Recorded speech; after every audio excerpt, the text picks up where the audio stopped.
Rain poured over the Tennessee countryside, turning the red dirt road leading to Greenbrier into a river of mud. Ivy Monroe, 26, drove an old Chevrolet pickup, its dim headlights slicing through the dense curtain of rain. The steady drumming on the windshield blended with a melancholy country song playing softly from the radio. She wore a worn-out denim jacket, mud-spattered rubber boots, and her brown hair was tied up messily beneath a faded baseball cap. Her eyes were sharp but weary, the eyes of someone long used to fighting for every day. Ivy was a single mother, raising her 6-year-old son Caleb on a small farm on the town's edge. The old wooden house with patched-up shingles was all that remained of her family after her parents passed. She worked at the local auto repair shop, sold homemade honey, and did sewing jobs to support Caleb. Every dollar she made went to her son, for milk, books, and shielding him from the town's whispers about that Monroe girl with no husband but a child. Tonight the rain was worse than usual. Ivy had just left the garage after a late shift, a few dollars in her jacket pocket to buy milk. She was planning to stop by the grocery store when, on a deserted stretch of road, her headlights swept across a sleek black Mustang parked askew at the roadside. One tire was stuck in a muddy rut, the engine silent. In this rural place, a fancy car like a Mustang was as out of place as a snowflake in the desert, lost and belonging nowhere. Ivy slowed down, gripping the steering wheel tightly. "Don't be stupid, Ivy," she muttered. Getting involved with strangers' problems was never a good idea, especially not in a storm like this. But then the Mustang's door opened and a man stepped out. He wore a gray suit, white shirt soaked through, dark hair plastered to his forehead. He looked cold and refined, like someone who belonged in a Nashville high-rise, not a Tennessee cornfield. Ivy's heart skipped a beat, not because he was handsome, though he clearly was, but because something about him stirred old memories. The man approached, shielding his eyes from the rain. "My car broke down. Do you know how to fix it?" His voice was low and clear, tinged with urgency. Ivy shut off her engine and stepped out. The rain instantly soaked through her jacket, chilling her to the bone. She walked toward him, her gaze meeting his, and both of them froze, as if time itself had halted. "Nathaniel?" Ivy whispered, her voice barely audible over the rain. "Ivy," he said, his voice hoarse, as if her name had just unlocked a door sealed shut for 7 years. Nathaniel Quinn, 33. The man who had once been her husband, on paper, in a rushed, loveless contract marriage. 7 years ago, Ivy was only 19 when her family faced financial ruin. Nathaniel, then a young and ambitious businessman, offered a deal, a wedding to save her family's debts, in return for support from her influential relatives in the Tennessee business world. The ceremony took place in a tiny church, no flowers, no guests. On their wedding night, in a cold hotel room, they shared one intimate moment, brief, awkward, more out of obligation than emotion.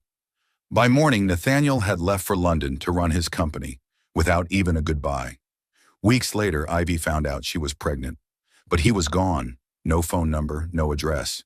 She chose to keep the secret, refusing to use her child to tether a man who had seen her as nothing more than a transaction. Now here he was, standing in the rain like a ghost from the past. Ivy turned her face away, trying to hide the storm of emotion. "What's wrong with your car?" she asked coolly, lifting the Mustang's hood. She bent down to inspect the engine, clinging to the work like a shield for her racing heart. Nathaniel didn't answer immediately. Rain streamed down his sharp features. His gaze fell on Ivy's left hand. A simple silver ring glittered beneath the headlights, the same ring he had placed on her finger the day they wed, the ring he thought she had surely thrown away, just as he had left her behind. "You still wear it," Nathaniel said, his voice catching, as if he couldn't believe it. Ivy clenched her fist, hiding the ring. "Don't say anything," she cut him off. "The ignition's flooded. I'll fix it well enough for you to keep going. You should find shelter in this weather." She worked quickly, hands moving fast to pull wires and dry the spark plugs. Every motion was a way to stay composed, to avoid those deep blue eyes that looked so much like Caleb's. Nathaniel stood silently watching. He wanted to ask why she still wore the ring, why she was here, living like this. But he said nothing. He simply watched the woman who had once been his wife, now fixing his car in the middle of a storm. When the Mustang's engine roared to life, Ivy slammed the hood shut and wiped her hands on her jacket. All set. Go before the rain gets worse. Nathaniel looked at her, his eyes unwavering. Ivy, we need to talk. There's nothing to talk about, she replied, turning toward her pickup. But she paused, glanced over her shoulder. Don't show up in front of me again, Nathaniel. I don't need you coming back. She climbed into her truck, slammed the door, and drove off, leaving Nathaniel standing alone. The rain kept falling, but he didn't feel cold. Only a burning ache in his chest remained, the ache of someone who had just rediscovered something precious and realized he'd lost it long ago. Inside her truck, Ivy gripped the wheel, tears slipping silently down her cheeks. The ring on her finger had never felt heavier. She didn't know that this rain hadn't just brought Nathaniel back. It had also stirred a secret that would change both of their lives forever.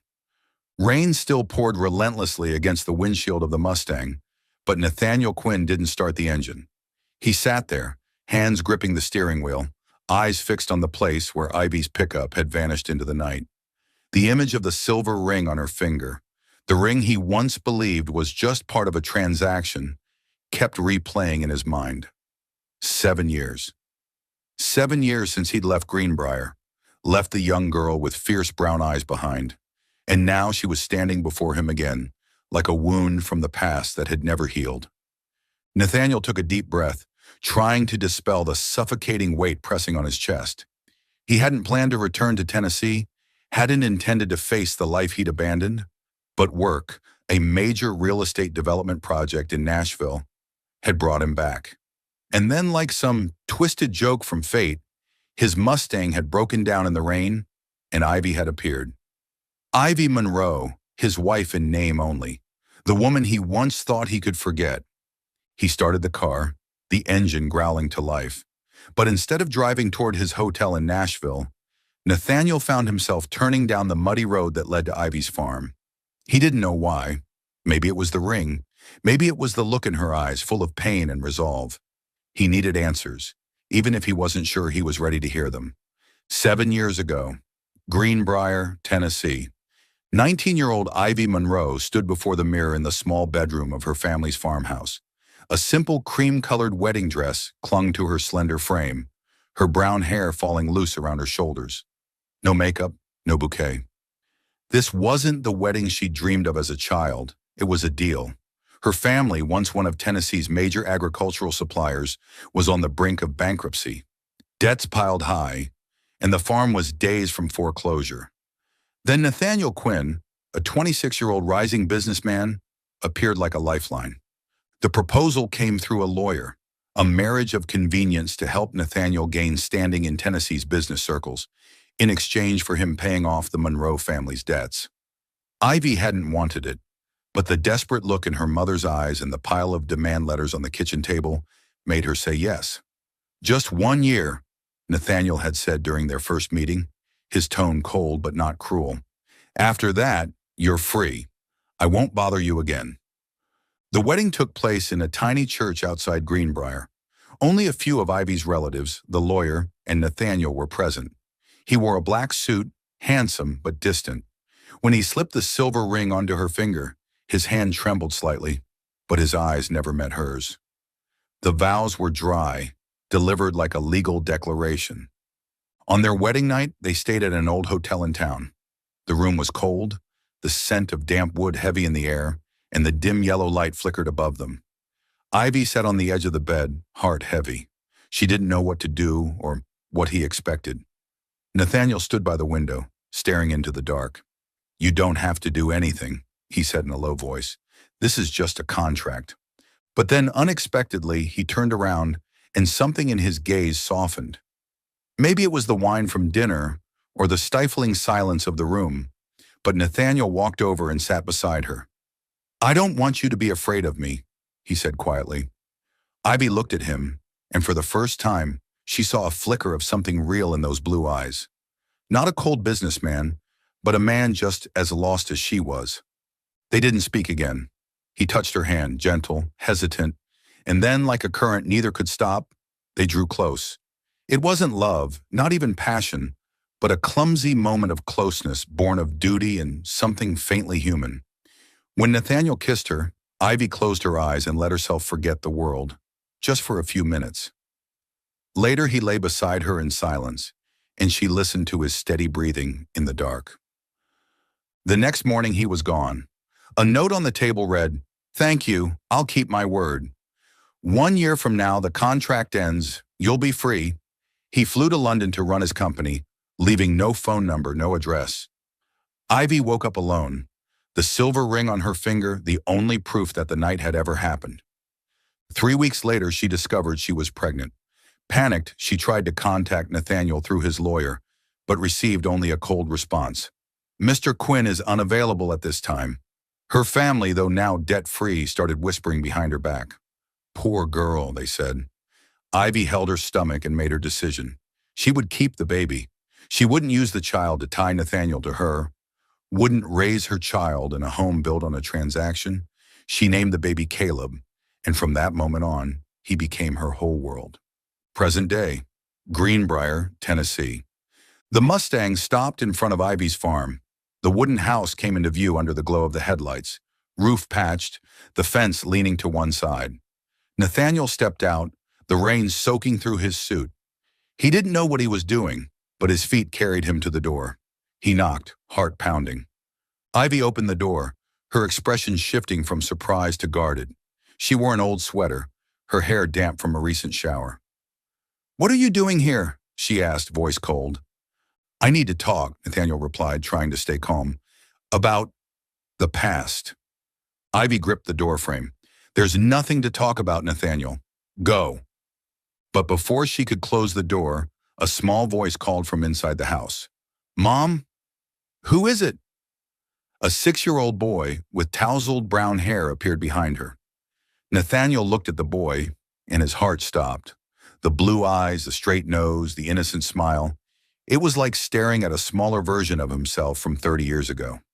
"Caleb, go to your room, sweetheart," Ivy said, her voice trembling. She ushered the boy away, but Nathaniel's eyes never left him. A thought flickered through his mind, but he didn't dare believe it. Could it be? "Ivy," Nathaniel rasped. "The boy? Whose son is he?" Ivy turned back, her eyes sharp and wounded. "He's mine," she said firmly, "and he has nothing to do with you." She slammed the door shut, leaving Nathaniel standing in the rain. He didn't move, his mind spinning. The ring, the boy, Ivy's eyes. Everything felt like scattered puzzle pieces from a truth he'd never known. He returned to the car, but he knew he couldn't drive away. Not tonight, and maybe not ever again. Inside, Ivy sat on the floor, holding a sleepy Caleb in her arms. Tears slipped down her cheeks. She had tried to forget Nathaniel, tried to build a life for herself and her son. But now he was back, and she knew. The secrets she had buried for 7 years were on the verge of being exposed. Have you ever loved someone in silence for years? Share your story in the comments, and hit the like button if you felt Ivy's pain. The rain had stopped, leaving puddles scattered across the Tennessee fields. Nathaniel Quinn stood beside his Mustang, just a few steps from Ivy Monroe's wooden farmhouse. The sound of that door slamming still echoed in his head, along with Ivy's bitter eyes and the image of the boy, Caleb, with those unmistakable blue eyes just like his. He had meant to get back in the car, drive to Nashville, and leave it all behind like he did 7 years ago. But his feet refused to move. The silver ring on Ivy's finger, Caleb's smile, they were pieces of a puzzle he could no longer ignore. Nathaniel drew in a deep breath, his exhale misting in the cold air. He was never good at handling emotions, never used to being dragged backward into the past. But Caleb's face, the possibility that the boy might be his son, made turning away impossible. He walked toward Ivy's door, muddy leather shoes squelching, suit still damp from the earlier rain. He knocked. The dry, hollow sound echoed into the quiet night. He didn't know what he'd say, but he needed answers. Inside, Ivy held Caleb, who had fallen asleep on her shoulder. She gently laid her son in bed, tucking the blanket around his small frame. Looking down at his peaceful face, her heart tightened. Those bright blue eyes, that radiant smile, he was a mirror of Nathaniel. She had tried to shield him from all of it, from contracts and cold stares, from a world that never wanted him. But now Nathaniel stood just outside, and she didn't know how much longer she could keep the truth hidden. The knock startled her. She glanced out the window and saw Nathaniel's tall frame still there. Her fingers clenched around the edge of the curtain, the silver ring on her left hand digging into her skin like a bitter reminder. She opened the door, her eyes sharp and cold. "I told you to leave, Nathaniel," she said firmly. "Don't make this worse. Just let us be."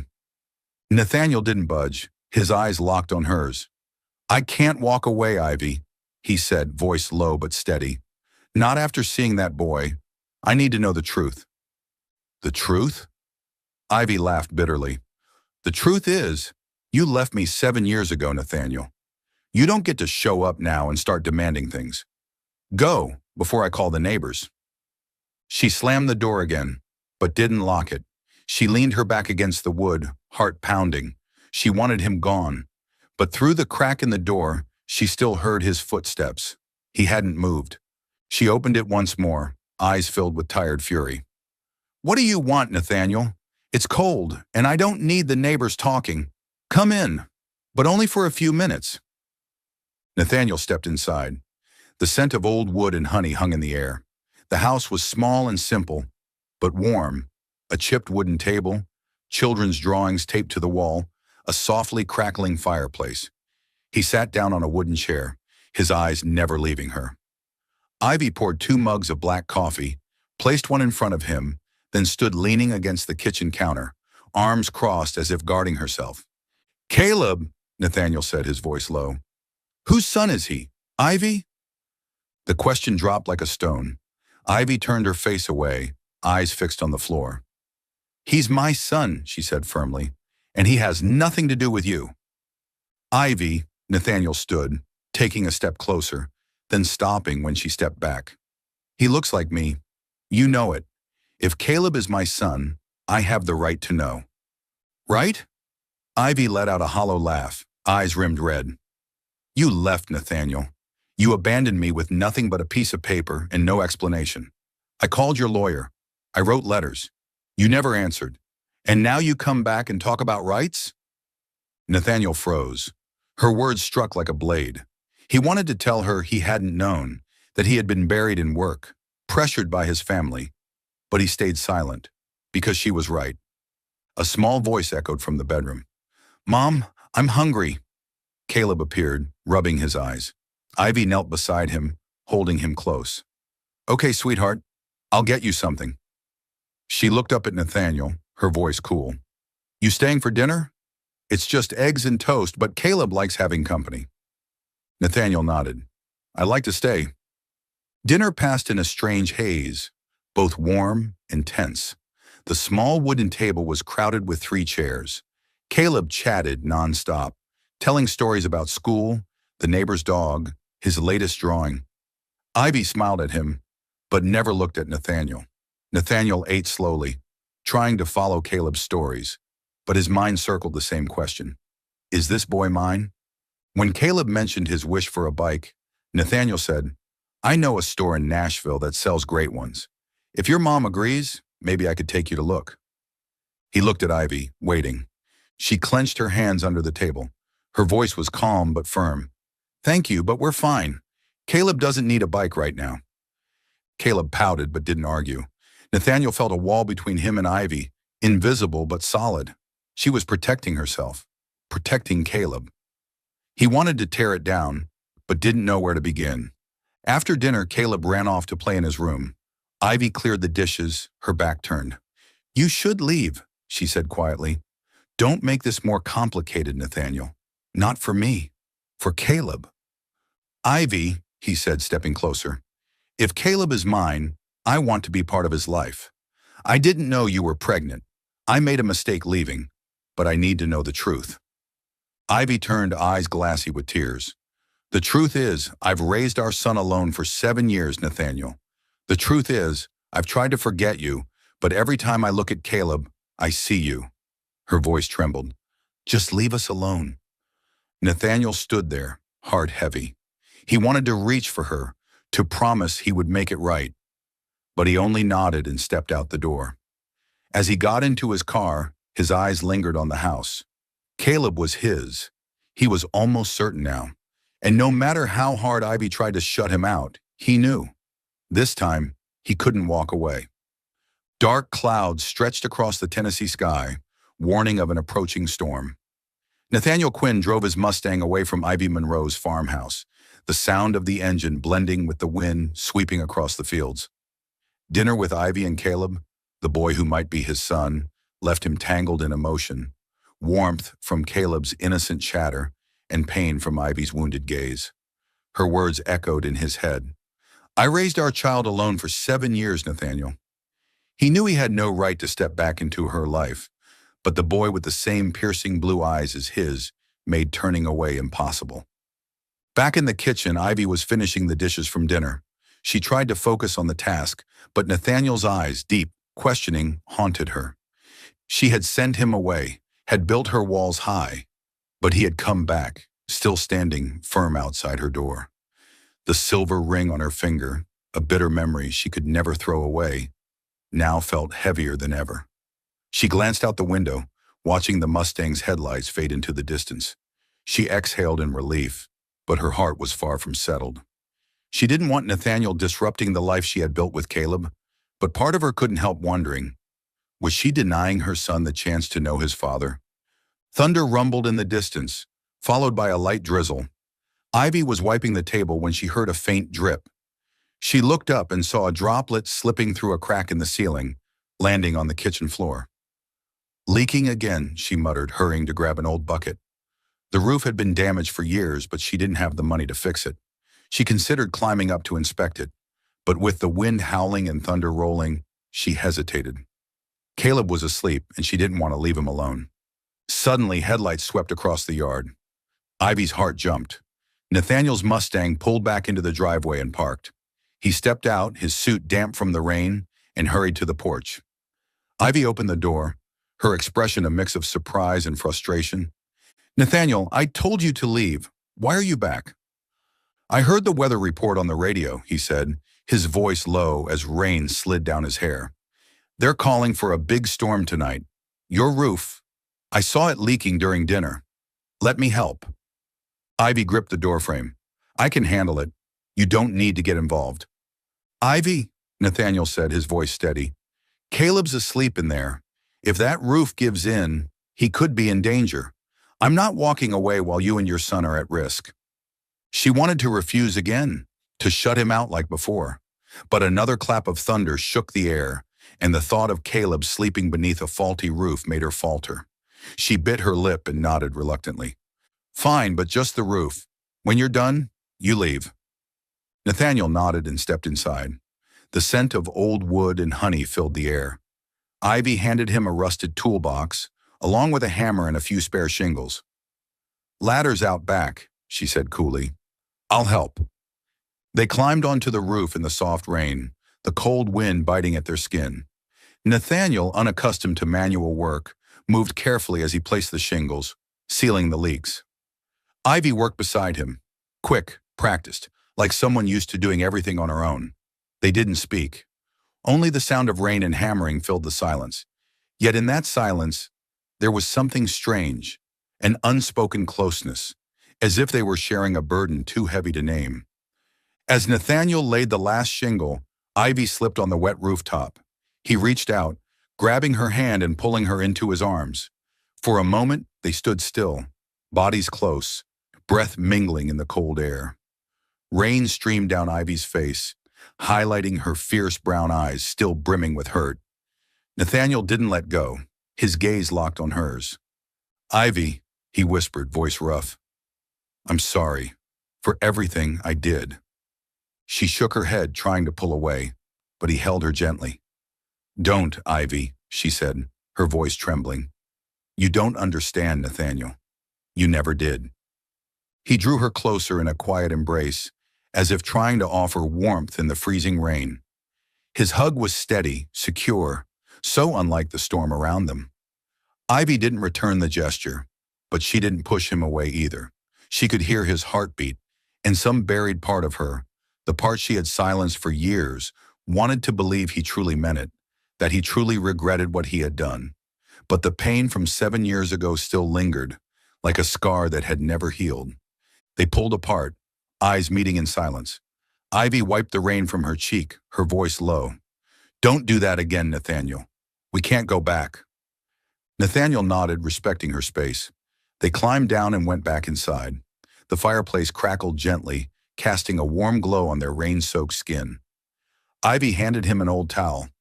"Dry off. You're soaked." He took it, eyes never leaving her. "Ivy, I don't want to hurt you anymore, but I need to know about Caleb. If he's my son—" "Not tonight," she interrupted, her voice firm. "I need time." Nathaniel nodded. "I'll wait, however long it takes." Ivy led him to the door. The rain was still falling. "Thanks for fixing the roof," she said. "You should go now." Nathaniel stepped outside but turned before getting into his car. "I'll come back, Ivy. Not to take anything, but to prove I can stay." She closed the door without answering, but as the headlights faded into the distance, Ivy sat on the floor and buried her face in her hands. Nathaniel's embrace still clung to her, and no matter how hard she tried to deny it, he was still part of her and part of Caleb. The morning after the storm, the Tennessee sky was clear and bright, and dewdrops sparkled across the golden cornfields. Ivy Monroe stood in the kitchen, brewing coffee with an old ceramic pot, trying to keep her mind busy. But the memory of the night before, Nathaniel's arms around her in the rain, the regret in his eyes, kept looping in her thoughts, making it impossible to focus. She had told him to leave, had tried to maintain distance, but his presence, his persistence, was shaking the wall she had spent 7 years building. The silver ring on her finger, once a bitter reminder of a mistake, now seemed to carry a different meaning. Caleb burst into the kitchen, his brown hair tousled, holding up a new drawing. "Mom, I drew Mr. Nathaniel's car!" he shouted excitedly, showing her a colorful, clumsy sketch of a black Mustang. Ivy smiled, but her heart ached. Caleb liked Nathaniel, and that scared her as much as it warmed her. She didn't want her son to get attached to a man who might walk away again. Outside, an engine rumbled. Ivy looked out the window and saw Nathaniel's Mustang pulling into the driveway. He stepped out, wearing a plain white shirt instead of a suit, but still carrying the same undeniable elegance. Ivy clenched her hands, took a deep breath, and opened the door before he could knock. "Nathaniel, why are you back?" she asked, her voice cold, but less sharp than before. "I need to talk," he said seriously. "About Caleb. About us. I can't leave without knowing the truth." Ivy crossed her arms, her gaze wary. "Caleb's here. I don't want him hearing any of this." Nathaniel nodded. "We can talk outside. Just a few minutes." She hesitated, but the firmness in his eyes made her nod. "Wait here." She stepped back in, told Caleb to stay in his room, then grabbed her coat and walked into the yard with Nathaniel. They stood beneath the old oak tree as morning wind rustled the leaves above. The early light was calm, but between them, a storm still raged. Nathaniel broke the silence. "Ivy, I thought about everything last night, about Caleb. That boy, he's mine, isn't he?" The question landed like a blade, sharp and inescapable. Ivy turned away, her gaze falling to the fields. She had known this moment would come, but she still wasn't ready. She drew in a shaky breath, then nodded, her voice low. "Yes, Caleb is your son." Nathaniel froze, as if her words confirmed what he had feared and hoped in equal measure. He closed his eyes, fists clenched. "Why didn't you tell me? 7 years, Ivy. 7 years I didn't know I had a child." Ivy turned back, eyes red with emotion, her voice bitter. "Tell you? Nathaniel, you left the morning after our wedding night. No phone number, no address. I called your lawyer. I wrote letters, but they said you were busy, that you didn't want to be disturbed. I was pregnant, alone, while the whole town whispered that I was the Monroe girl who got herself knocked up. What do you think I could have done?" Nathaniel stepped back, her words hitting like blows. "I didn't know," he said hoarsely.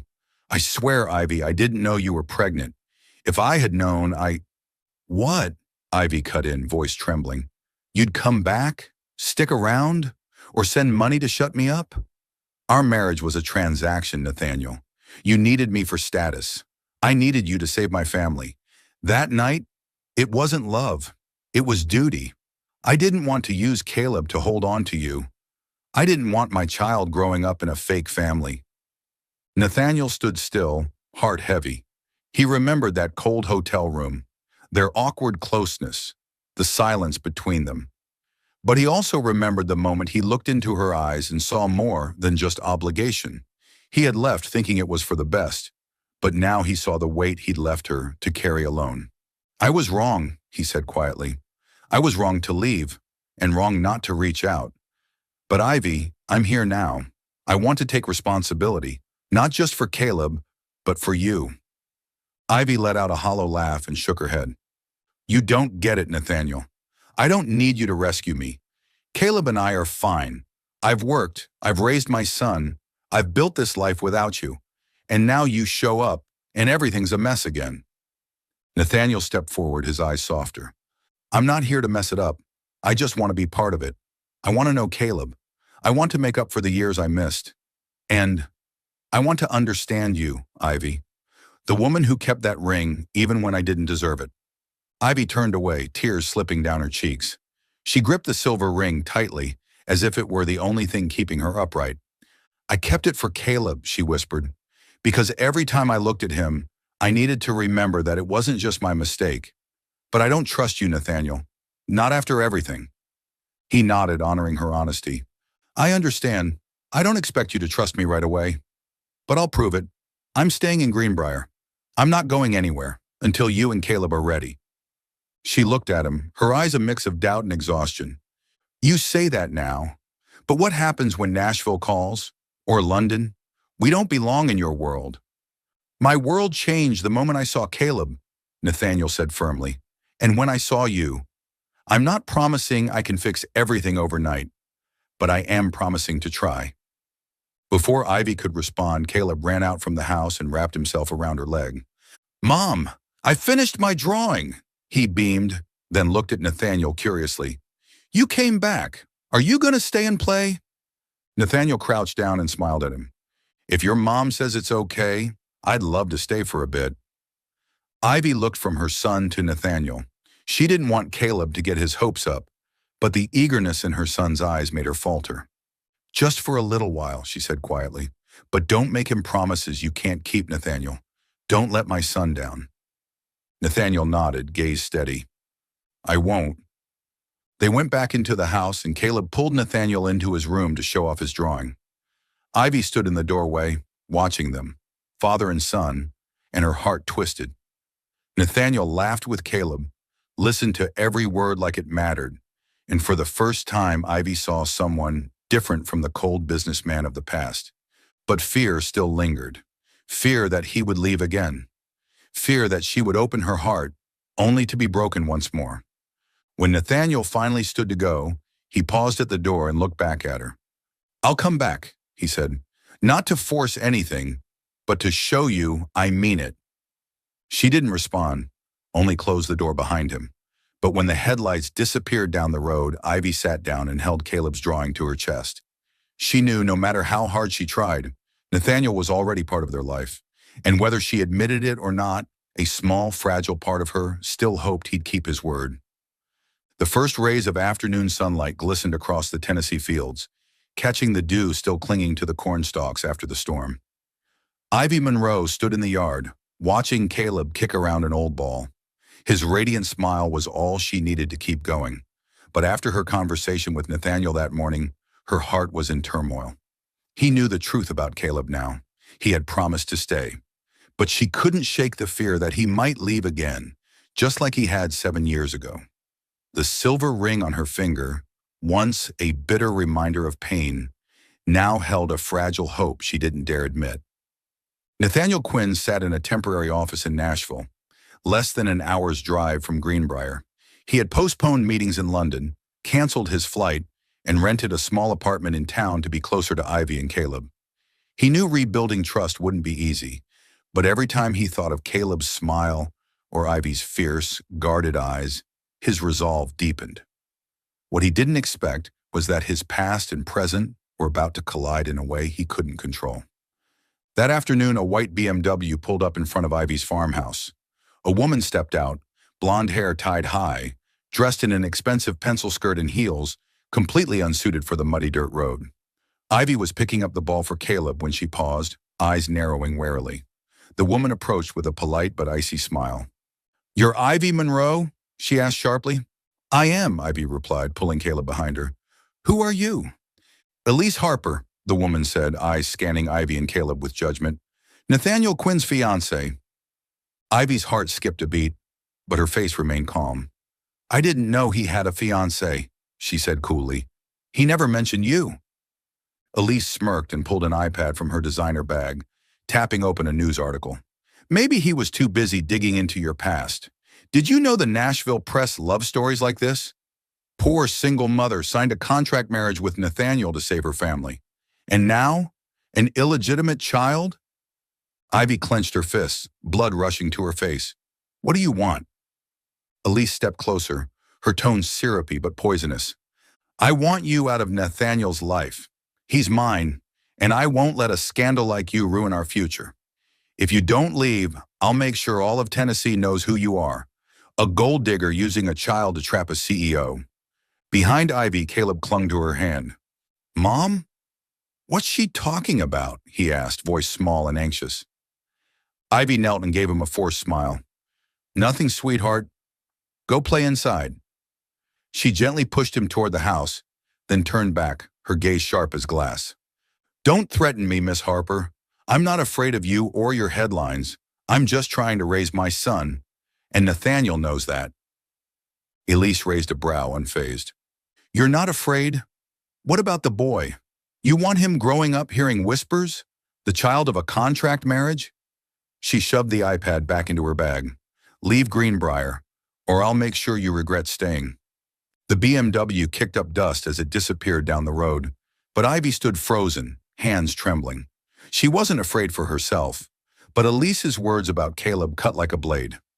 Ivy had endured whispers and judgment for 7 years, but she couldn't let her son be dragged into the same storm. She walked back inside and found Caleb playing in his room. Her heart shattered. She couldn't let Nathaniel, or anyone from his world, pull them into a media circus. That night, Nathaniel returned to the farmhouse holding a small bicycle for Caleb. He had promised not to disappoint the boy, and he wanted to start with something simple. But when he knocked, Ivy opened the door with eyes colder than he'd ever seen. "You shouldn't be here," she said, voice firm.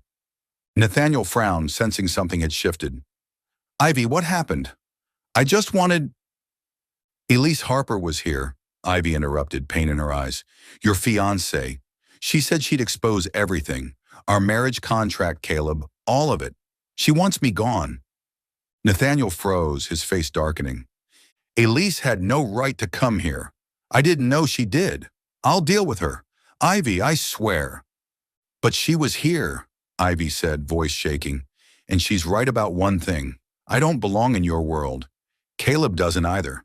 I don't want my son growing up in headlines and gossip. I was wrong to let you back in."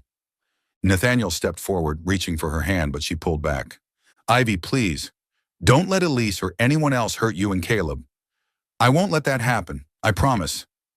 "Promise?" Ivy laughed bitterly, tears spilling down her cheeks. "You promised once before, Nathaniel. You said you'd keep your word, and then you left. Now you have a fiancé, a life I'll never be part of. I can't risk Caleb getting hurt." She pulled the silver ring from her finger and placed it in his palm.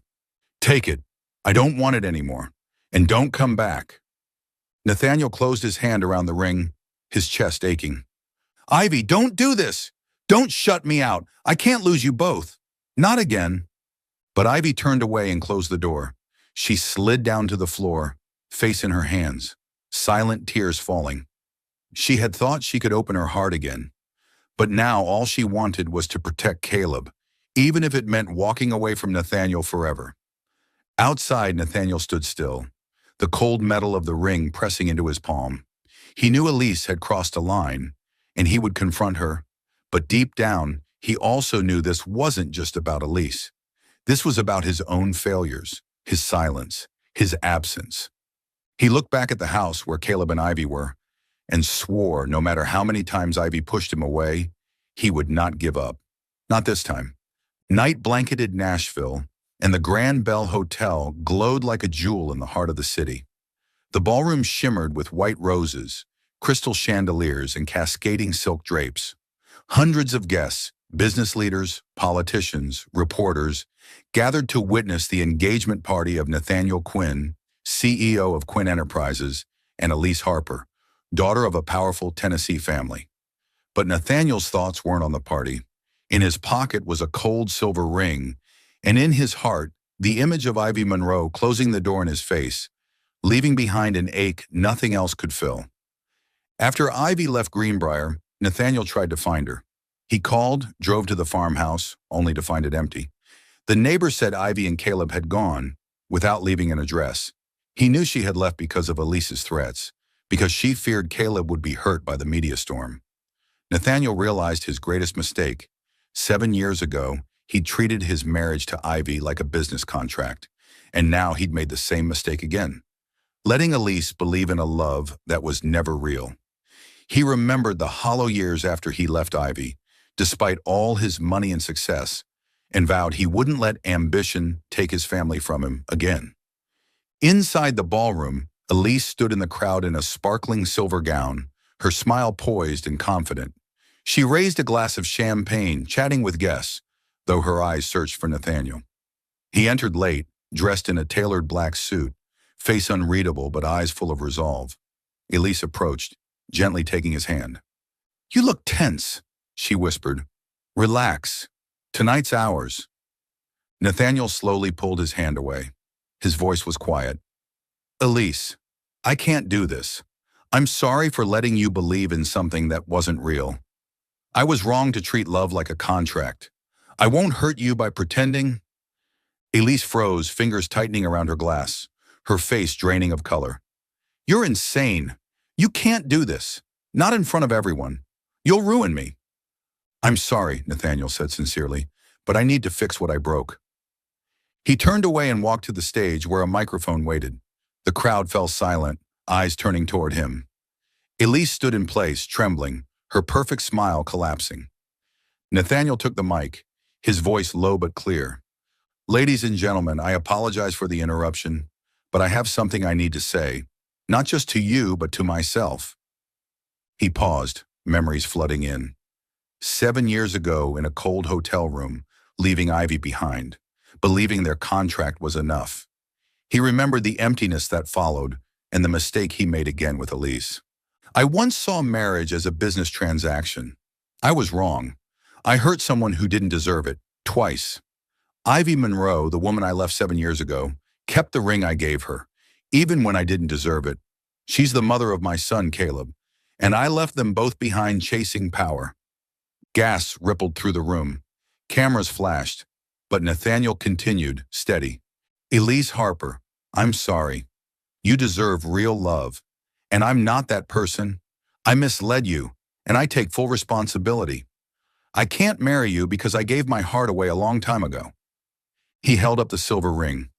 "Ivy gave this back to me, but I won't give up. I'll find her, and if she lets me, I'll spend the rest of my life making things right." A few claps broke the silence, joined by murmurs and camera shutters. Elise turned and stormed out, her flawless composure shattered. Headlines raced through media outlets. CEO calls off engagement, apologizes to fiancé, declares love for woman in secret son. Quinn Enterprises stock wavered, reporters swarmed, the scandal ignited. Nathaniel left the hotel, driving straight toward Greenbrier. But instead of the empty farmhouse, he stopped at a local cafe, asked around, contacted lawyers, anything to find Ivy. He knew she didn't want to be found, but he couldn't give up. The ring in his hand reminded him he had lost her once to his mistakes. He wouldn't lose her again. In a small town several hours from Greenbrier, Ivy sat in a rented house watching Caleb sleep. She turned on the radio and heard the news. Nathaniel Quinn shocks guests by calling off engagement, apologizing to fiancé, and confessing love for a woman and their son. She turned it off, hands trembling, tears silently falling. She didn't know whether she could trust him, or if she was just running from her own heart. Meanwhile, Nathaniel sat in his car under a sky full of stars. He had chosen Ivy, chosen Caleb, and though storms lay ahead, he finally felt at peace. He would find them, and this time, no contract, no fear, he would not let anything stand in his way. The Tennessee sky hung a pale gray, clouds drifting lazily across the endless fields. Nathaniel Quinn drove his Mustang along winding country roads, his eyes flicking between the horizon and the worn paper map on the passenger seat. It had been a week since the canceled engagement party in Nashville, when he publicly called off his engagement to Elise Harper, apologized for the lie he'd let grow between them, and declared his love for Ivy Monroe and their son, Caleb. The news had swept across Tennessee, rattling Quinn Enterprises stock and thrusting Nathaniel into a media firestorm. But he didn't care about the headlines or the fallout. All that mattered now was finding Ivy and Caleb, the family he had lost by treating marriage like a business deal.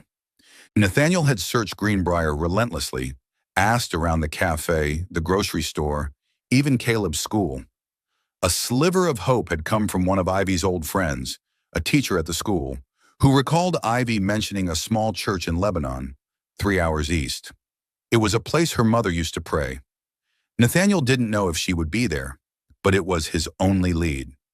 In his pocket, the silver ring Ivy had returned pressed like a weight against his heart, pushing him forward. Meanwhile, Ivy sat on a wooden pew inside the quiet church in Lebanon. Stained glass windows bathed the stone floor in shades of green and red. Caleb played in the corner, stacking wooden blocks into the shape of a car. Ivy watched him, heart heavy. She had left Greenbrier to protect him, from the press, from the rumors Elise had threatened. But the news of Nathaniel's speech, his apology to Elise, his public acknowledgement of her and Caleb, had found her on the radio, and now she couldn't run from her emotions. She didn't know if she could trust him. She didn't know if he had truly changed, or if it was just another promise waiting to be broken. The church door creaked open. Ivy looked up, her heart pounding. Nathaniel stepped inside, sleeves rolled to his elbows, hair tousled from the wind. He saw her instantly, and the look in his eyes, deep, aching, hopeful, stopped her breath. Caleb paused, watching the man curiously. "Ivy," Nathaniel said, voice rough, stepping forward but stopping a few paces away, as if afraid she might vanish. "I've been looking everywhere for you." Ivy stood, arms crossed, eyes red but firm. "You shouldn't be here, Nathaniel. I told you. I don't want you disrupting our lives." "I know," he said softly, "but I can't let you and Caleb go. Not again. I was wrong to leave you 7 years ago. Wrong to treat our marriage like a contract. I don't want to make that mistake ever again." Ivy shook her head, tears slipping down her cheeks. "You say that, but then what?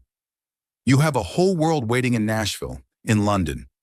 Caleb and I don't belong in that world, and after what Elise said, I can't let my son be hurt." Nathaniel stepped closer, his voice steady and sincere. "Elise is no longer a problem. I ended everything with her, in front of everyone. I apologize for dragging her into something false. I was wrong, Ivy, not just with you, but with her too. But I'm here now, for you, for Caleb. I don't want a contract. I want a family." Hearing his name, Caleb ran to Ivy and grabbed her hand. "Mom, what's Mr. Nathaniel saying?" Then he turned to Nathaniel, eyes bright.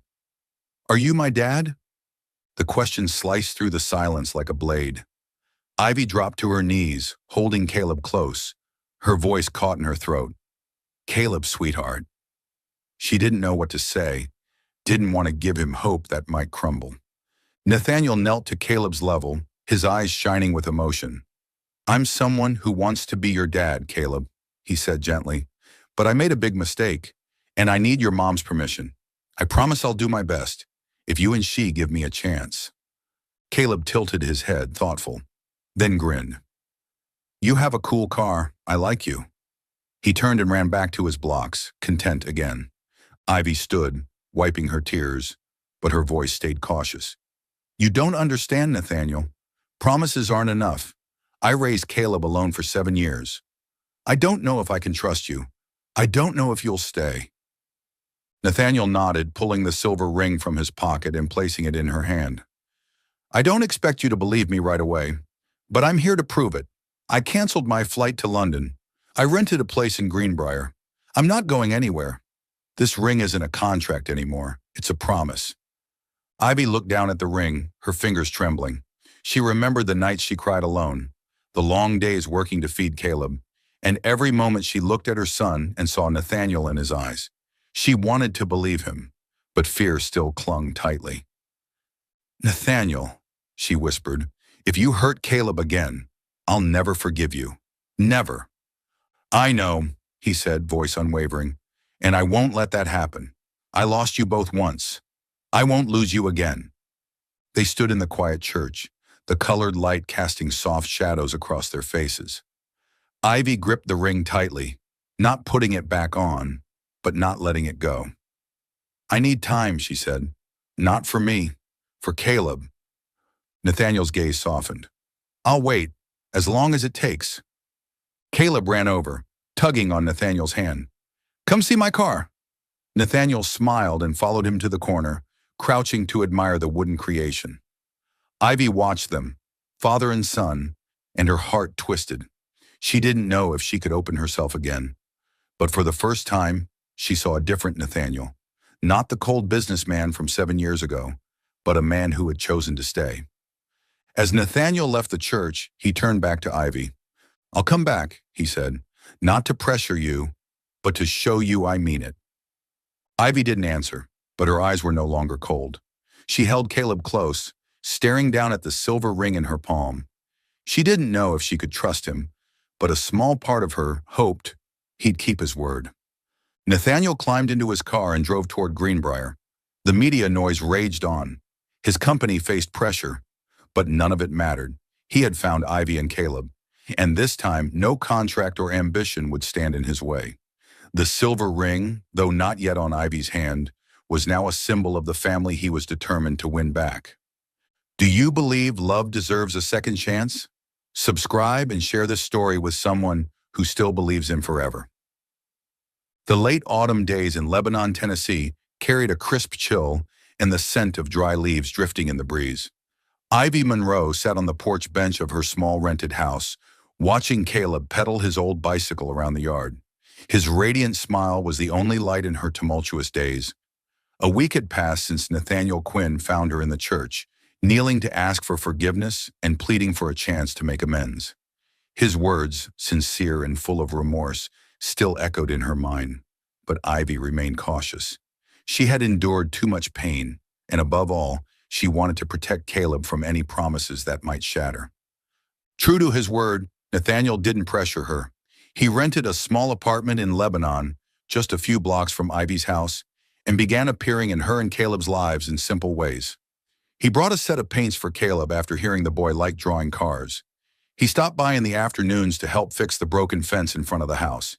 He demanded nothing, only quietly demonstrating that he wanted to stay. Ivy realized that, even as she tried to keep her distance, his presence was gradually seeping into her heart. That afternoon, Nathaniel arrived with a pumpkin pie from the local bakery. Caleb squealed with delight, running out to hug his leg. "Uncle Nathaniel, does this pie have whipped cream?" he asked, eyes gleaming. Nathaniel laughed, ruffling the boy's hair. "Of course, but you'll have to ask your mom first." He looked at Ivy, his gaze gentle but unassuming. "I thought Caleb might like it. Hope you don't mind." Ivy stood at the door, arms crossed, her eyes still wary but softer. "It's fine. Come in. It's cold outside." They sat around the small wooden table in the kitchen, with Caleb eagerly recounting his day at school and his new drawing. Nathaniel listened attentively, asking questions, and occasionally laughing heartily when Caleb described racing his friends on the playground. Ivy observed, noting that Nathaniel wasn't just trying to please Caleb, he genuinely cared. He remembered Caleb's friends' names and the stories the boy had shared the previous week. This realization warmed her, but also frightened her, afraid that if she opened her heart, she might be hurt again. After a simple dinner with pumpkin pie, Caleb dragged Nathaniel outside to play ball.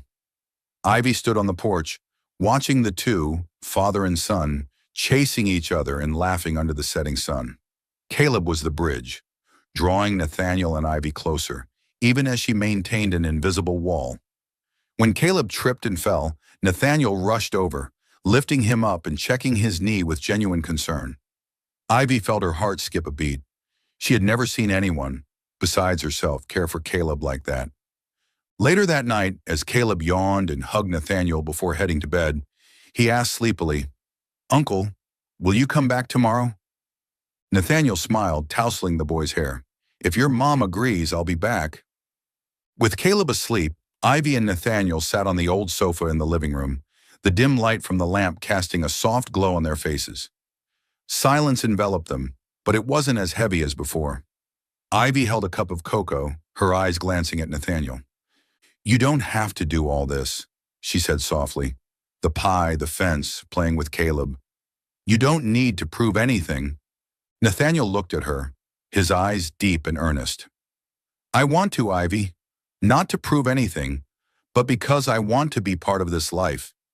I've missed 7 years with Caleb, with you. I don't want to miss another day." Ivy tightened her grip on the cup, her gaze wavering. "You say that, but I'm still scared. Scared you'll leave, like 7 years ago. Scared Caleb will love you, and then you'll disappear." Nathaniel lowered his head, his hands clasped tightly. "I don't blame you for being scared. I've hurt you, and I'll carry that guilt forever. But Ivy, I'm here not out of obligation. I'm here because every time I look at Caleb, I see a part of myself. And every time I look at you, I see the woman who makes me want to be better." His words swept through the walls around Ivy's heart like a gentle breeze. She turned away, tears silently falling. "I don't know if I can trust you," she whispered, "but when I see you with Caleb, I want to." Nathaniel reached out, hesitating, then gently touched her hand. "Then let me help you believe. Not with words, but with time." Ivy didn't pull her hand away. His touch was warm, tender, like an unspoken promise. They sat there in the darkness, whispering about small things, about Caleb, about days in Lebanon, about dreams they had buried. For the first time, Ivy saw Nathaniel not as the cold businessman from 7 years ago, but as a man striving, step by step, to be worthy of her and their son. That night, as Nathaniel prepared to leave, Ivy stood at the door, her eyes softer than ever. "Thank you for today," she said. "Caleb had a great time." Nathaniel smiled, his eyes lighting up. "I did too, Ivy. Not just because of Caleb, but because of you."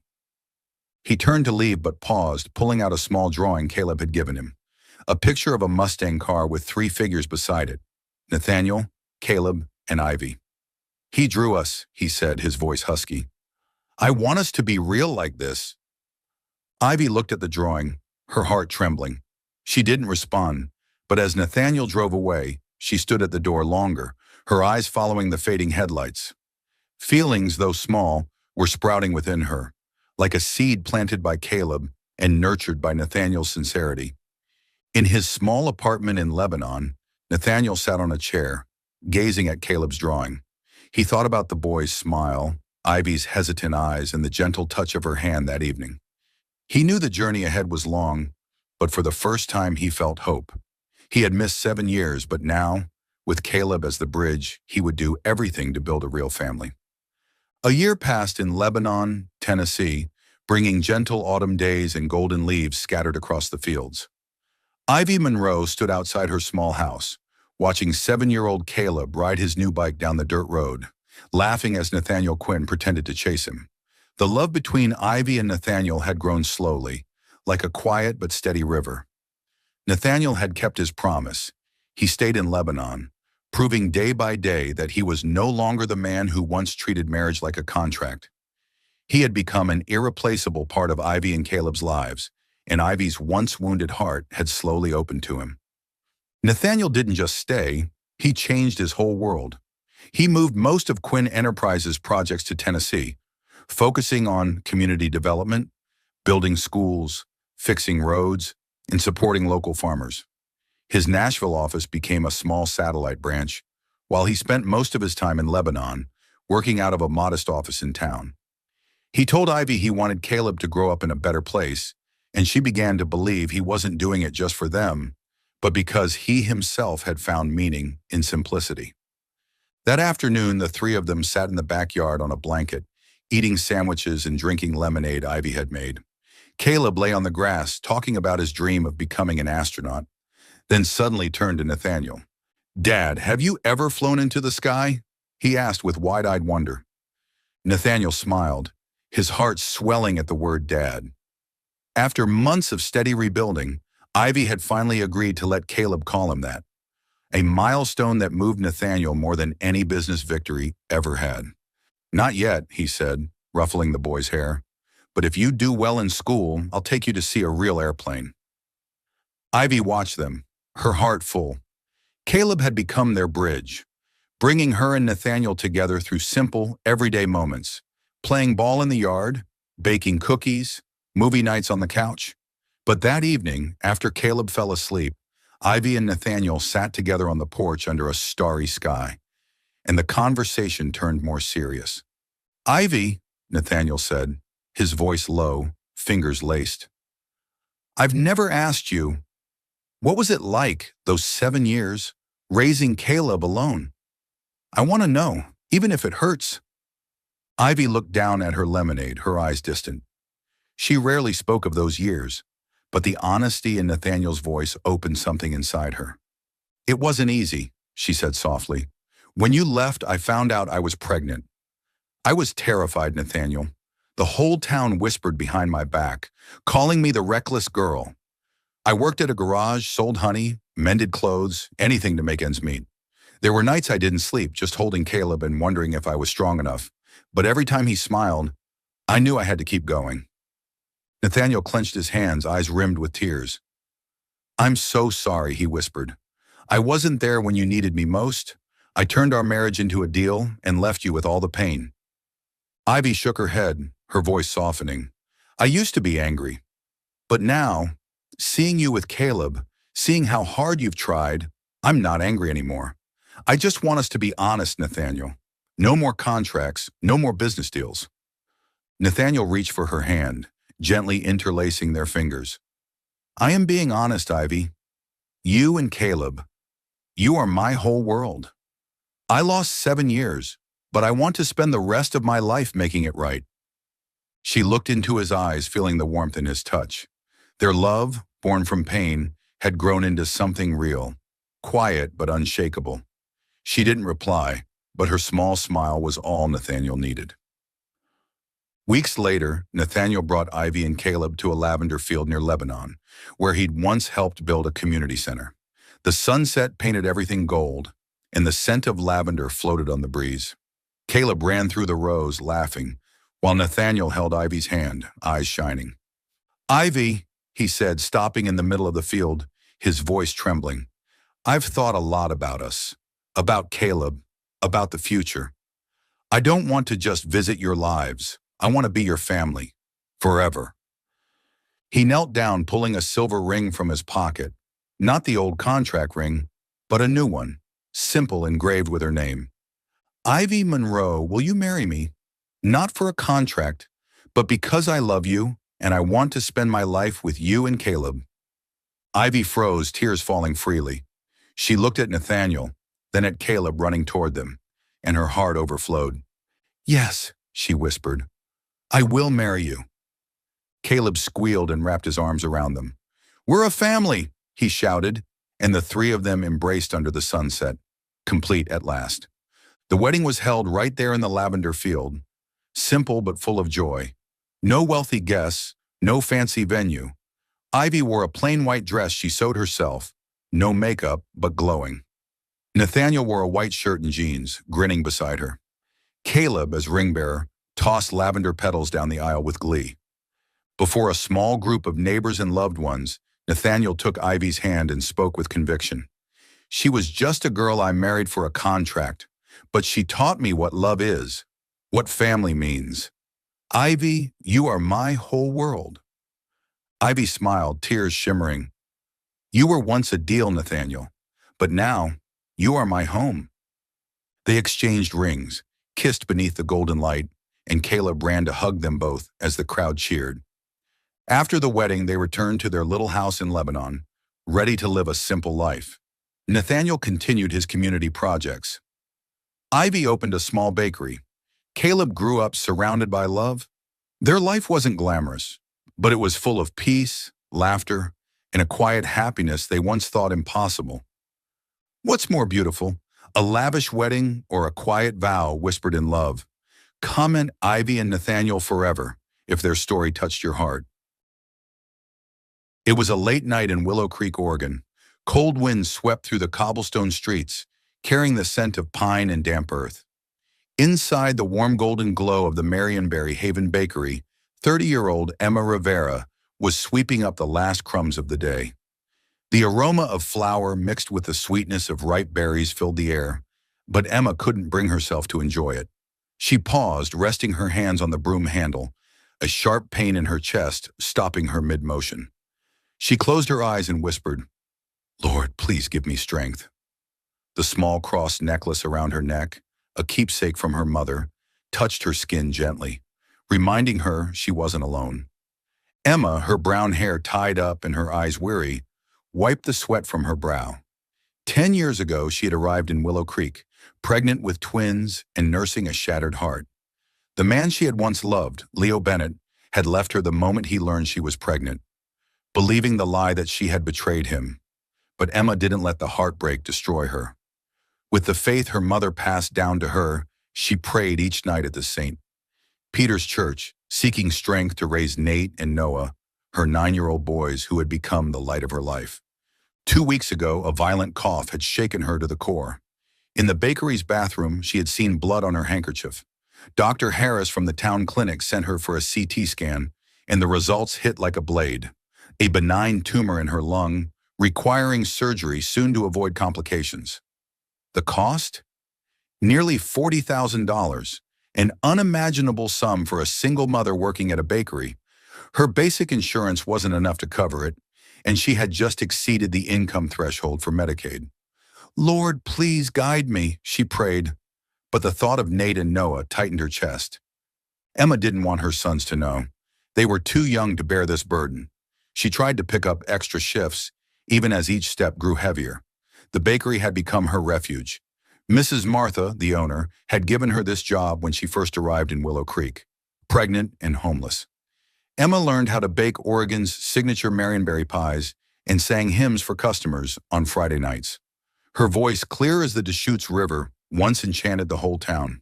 But now every time she sang, her chest felt like it was being squeezed. She glanced at a photo on the wall. Nate and Noah in matching blue sweaters, beaming during last year's harvest festival. Nate, the quiet one, always noticed the little things. Noah, full of energy, could make a whole room laugh with just one sentence. Both boys loved music, a gift inherited from Emma. She had taught them to sing "You Are My Home," a hymn-like song she composed back in music school, a prayer in melody. "You two are my home," she often said, hugging them tight. Tonight, the coughing returned. Emma rushed behind the counter, covering her mouth with a cloth. When she pulled it away, the red specks made her tremble. She clutched her cross and whispered, "Lord, please don't let them lose their mother." The prayer steadied her, but fear still crept in. She told herself, "I have to be strong. For Nate, for Noah, and for his plan." She checked her phone. A message from Mrs. Martha. "Emma, take tomorrow off. You look exhausted." Emma smiled faintly. Take a day off? Each extra shift meant more milk and school books for her sons. She replied, "I'm okay, thank you." But she wasn't okay, she knew it, and so did God. The wind chime above the door jingled as Mr. Jenkins, the bookstore owner across the street, walked in. "Emma, still here?" he asked in his warm, gravelly voice. He often brought old comic books for her boys and was a devoted member of St. Peter's Church. Emma forced a smile. "Just finishing up, sir." He looked at her with concern. "You're looking pale. Come to church this Sunday with the boys. Prayer helps." Emma nodded, touched. "I'll try, sir." After he left, Emma locked up the shop and turned off the lights. Stepping into the October chill, her thin coat barely held back the cold. Willow Creek was peaceful, with only the sound of pine needles rustling in the breeze. She walked past the town square, where a poster for the Oregon Talent Spark competition was being put up. The biggest talent show in the Willamette Valley. Grand prize $20,000. Emma stopped and skimmed it. She remembered her days at the conservatory, dreaming of performing on big stages. But that dream had died with Leo.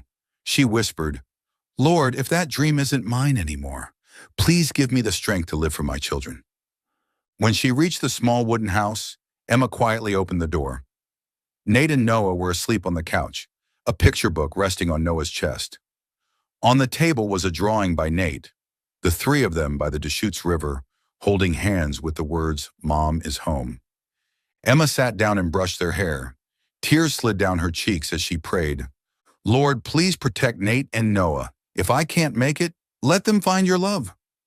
What she didn't know was that in Portland, Leo Bennett had just arrived in Willow Creek, holding an old photo and haunted by the guilt of leaving Emma and the child he knew she carried. And he didn't yet know that God was guiding him back, to face his past and to a family in need of healing. You're watching Soul Stories, where every tale whispers of love, healing, and hope. If you believe that even the smallest act of kindness can change a life, and that love often arrives when we least expect it, don't forget to subscribe and be part of our journey. Now stay with us. The story is just beginning. Saturday morning sunshine spilled golden light over the narrow streets of Willow Creek, filtering through the pine branches and lighting the path to the elementary school. Nate and Noah Rivera, 9-year-old twins, rode their bikes along the sidewalk, their identical blue backpacks bouncing behind them. Nate, quiet and cautious, led the way, his brown eyes focused on the road. Noah, lively and always smiling, followed behind, whistling the melody of "You Are My Home," a hymn-like song their mother had taught them, one they often sang in the choir at St. Peter's Church. "Nate, hurry up! Miss Harper's gonna scold us if we're late," Noah called out cheerfully, his slightly chipped front tooth peeking through his grin, a souvenir from a past bike crash. Nate looked back, frowning. "You always make me worry, Noah. It's Saturday, but Miss Harper still doesn't mess around." Being 3 minutes older, Nate felt it was his duty to protect his brother, just like their mom protected both of them. The boys stopped in front of the school gate, where a poster for the Oregon Talent Spark fluttered in the wind. The biggest talent show in the Willamette Valley. Grand prize $20,000. Noah pointed, eyes shining. "Nate, look, $20,000. We could buy medicine for Mom or a new guitar for the church." Nate shook his head, though a faint smile tugged at the corners of his mouth. "Mom would tell us to pray instead of chasing money, Noah." Noah laughed. "Then we'll pray and sing." They entered the schoolyard, where students had gathered for the community meeting. Miss Harper, their music teacher and a member of the church choir, was handing out flyers about the contest. "Kids," she said enthusiastically, "this is a chance God has given you. Use your talents to shine, like candles in the church. This year's prize could change your life." Noah grabbed a flyer and read aloud, "Singing, dancing, acting, any talent." Nate glanced over silently. He didn't like crowds, but he remembered something Mom once said. "When you sing, God listens, and He'll show you the way." After the meeting, they walked back through the Willow Creek Square, where Harvest Festival stalls filled the air with the scent of apple pie and coffee from River Brew. Noah paused at the taffy stand, but Nate tugged his sleeve. "Let's go. Mom's waiting. She promised raspberry pie tonight." Noah nodded, though his eyes lingered on the flyer in his hand. Back at their small wooden house, they found Emma in the kitchen, kneading dough slowly. She wore a green apron, her hair loosely tied back, the tiny cross pendant peeking from beneath her collar. "My little angels are home," she said with a smile, trying to sound cheerful. But Nate noticed. Mom looked pale, her hands trembling as she lifted the baking tray. Noah rushed to tell her about the contest. "Mom, there's a talent show in town. The prize is $20,000. Nate and I could sing 'You Are My Home.'" Emma smiled faintly. "A big stage isn't so easy, my loves. Focus on school and church, okay?" She turned away, coughing lightly into a cloth, thinking the boys didn't see. But Nate saw. He saw the red stain on the cloth before she quickly folded it. His heart tightened. Noah kept chattering, but Nate pulled him into the living room. "Noah, Mom's really sick," he whispered seriously. Noah's face turned pale. "She's just tired, right?" Nate shook his head. "I heard her talking to Miss Martha. She needs surgery, but we don't have the money. I saw the blood, Noah." Noah clutched the flyer, eyes filling with tears. Mom's going to be okay, right?" he asked, his voice trembling. Nate didn't answer right away. He looked at the drawing on the table, of the three of them by the Deschutes River, holding hands. "I remember Mom saying God always has a plan," Nate said softly. "If she won't tell us, then we have to help her." Noah raised the flyer, his voice suddenly filled with determination. "The contest, Nate. We can sing. Mom says our voices are gifts from God. If we win, we can save her." Nate hesitated. He was scared of the stage, scared of all those eyes watching, but he thought of Mom singing hymns through chest pain, praying every night. He nodded. "Okay, but we can't tell Mom, and we'll pray for God to help us." The boy snuck into the bedroom and grabbed Emma's old guitar. Nate strummed a few notes, his voice small but steady. "We'll sing for Mom, just like we do at church." Noah nodded, eyes glowing like sunlight. "God will hear us, Nate. We'll be his little duo." They knelt down holding hands and prayed. "Dear God, please bless us with voices strong enough to save Mom. Please guide us." That night, while Emma thought her sons were asleep, Nate and Noah sat under the desk lamp, whispering their plan. Noah scribbled a team name, Rivera Twins. Nate crossed it out and wrote, Rivera Stars.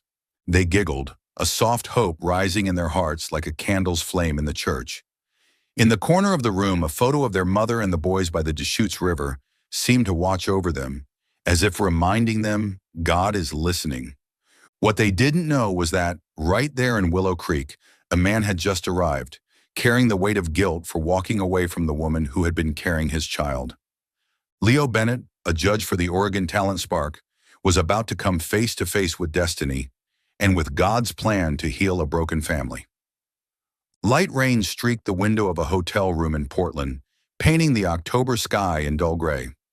Leo Bennett, 35, sat at the desk, his deep blue eyes clouded with sorrow.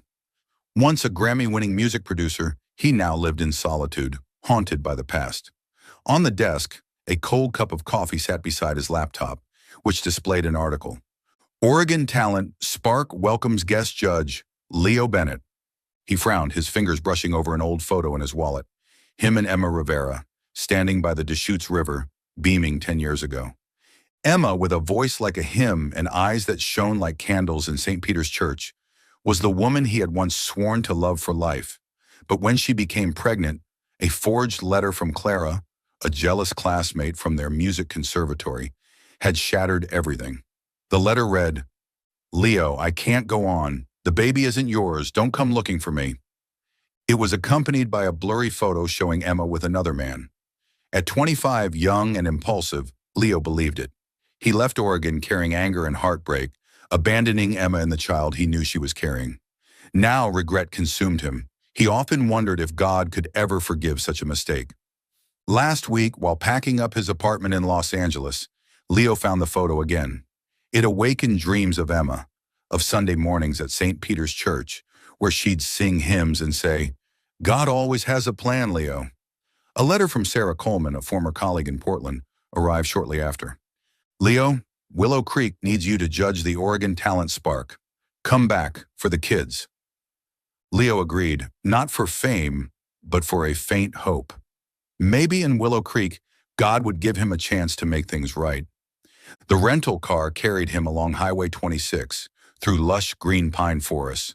The scent of damp earth and birdsong brought back memories of sitting by the river with Emma, listening to her sing You Are My Home while he strummed his guitar. One day I'll sing this for the whole world, she once said. Leo clutched the photo and whispered, Lord, if she's still here, please guide me. That prayer, his first in years, lightened his heart, like an Oregon breeze stirring the soul. The car pulled up outside the Willow Creek Community Center, a wooden building with a red-tiled roof, festively adorned with flags and lanterns for the Harvest Fair. A large Oregon Talent Spark poster hung at the entrance, and a crowd had already gathered. Local families, reporters from Bend, and church members carrying apple pies from River Brew. Sarah Coleman, her hair tied up, rushed to hug him. "Leo, I can't believe you're here," she exclaimed. "This year's contest is huge, thanks to you." Leo gave a faint smile. "I just want to help the kids. Anything special I should know?" Sarah winked. "There's a pair of 9-year-old twins who sing like angels. Their voices, it's like they were sent from heaven. You'll see." Leo shrugged, but his heart stirred. He remembered Emma's voice, echoing through the church like a hymn, and wondered, was God sending him a sign? They stepped into the auditorium, where deep blue curtains and soft golden lights created a warm, inviting atmosphere. On the wall, a small wooden cross reminded Leo of the days he and Emma used to pray together. Sarah led him to the judges' table, introducing the other two panelists, a local music teacher and a journalist from Portland. "You're the star here," Sarah whispered. Leo shook his head. "I'm no star, just a lost man, hoping God will lead me home."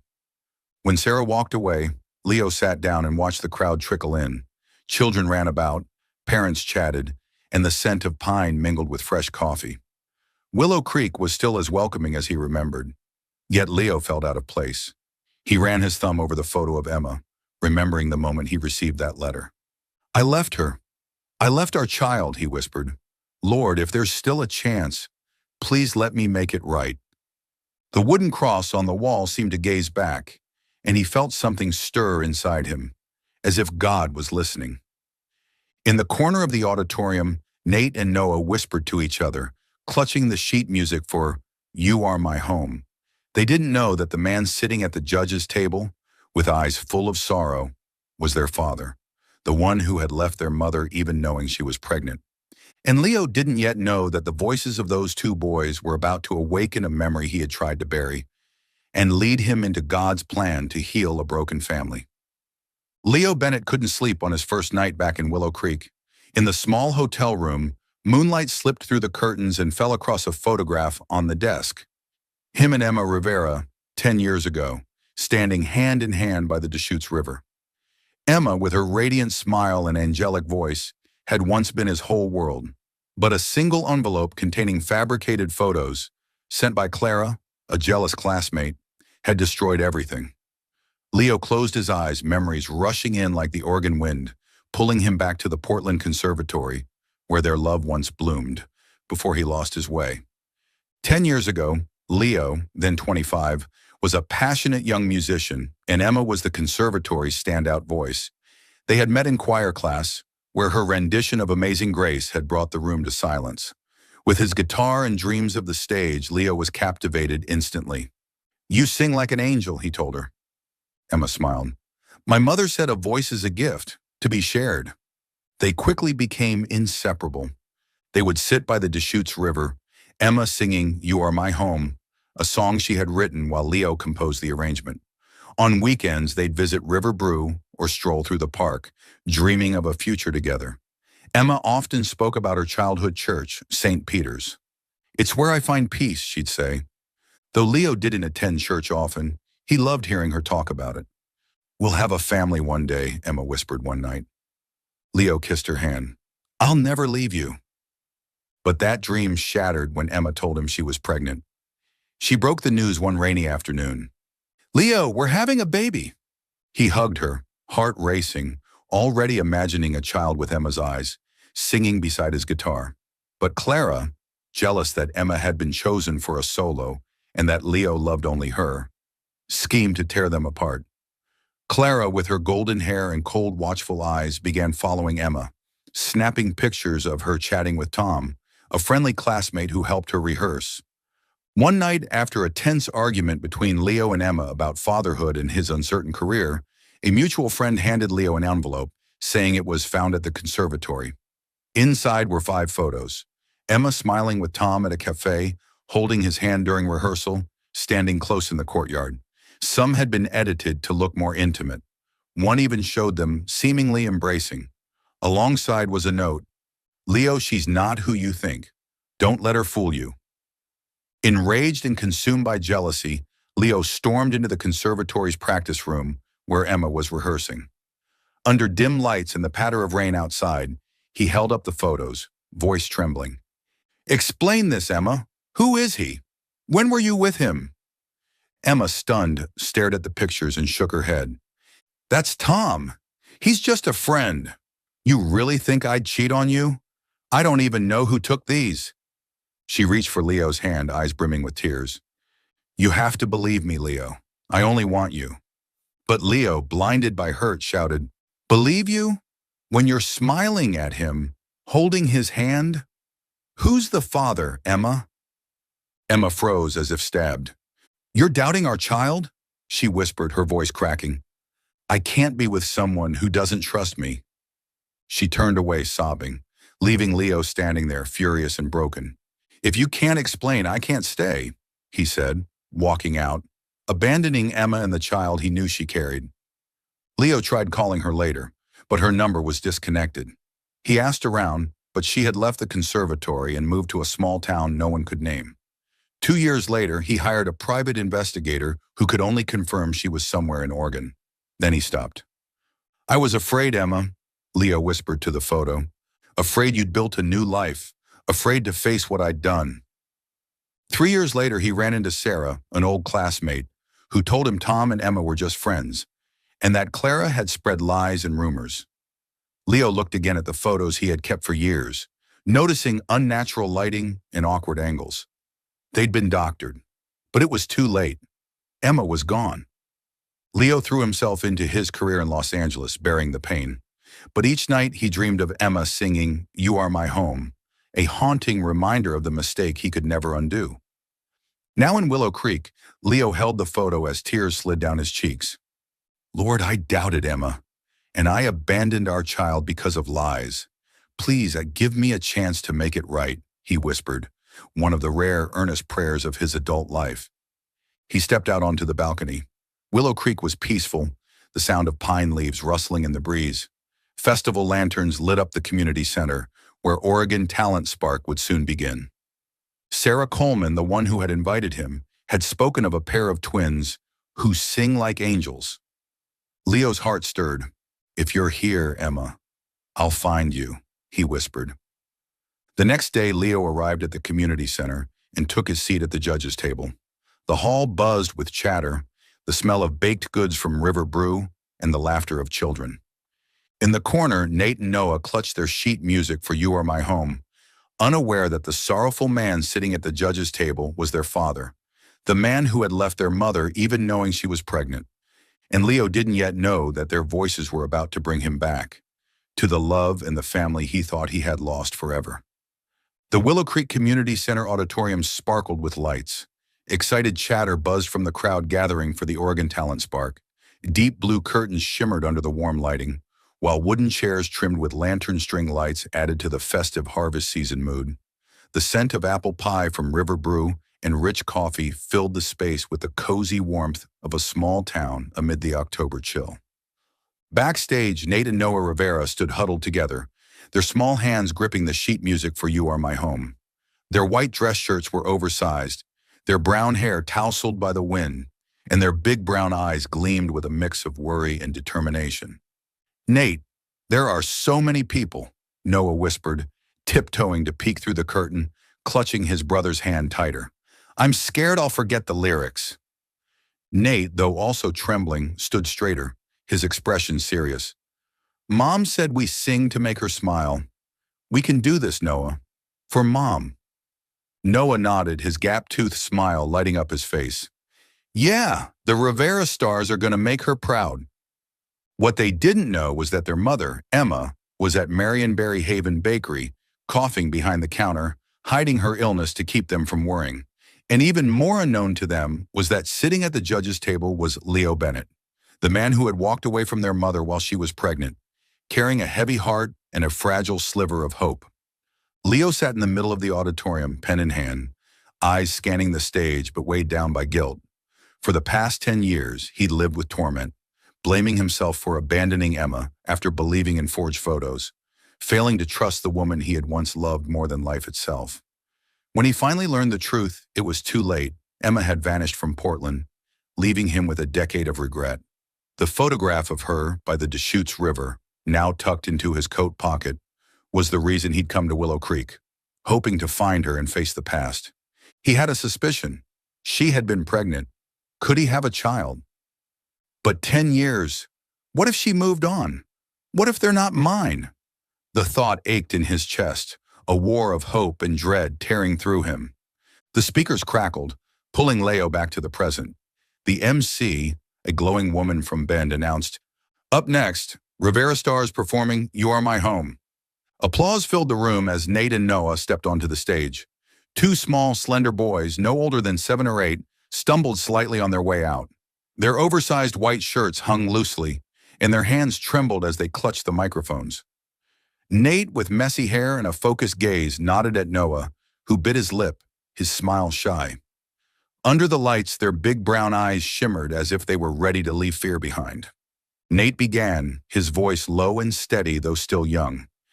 "You are my home wherever I roam."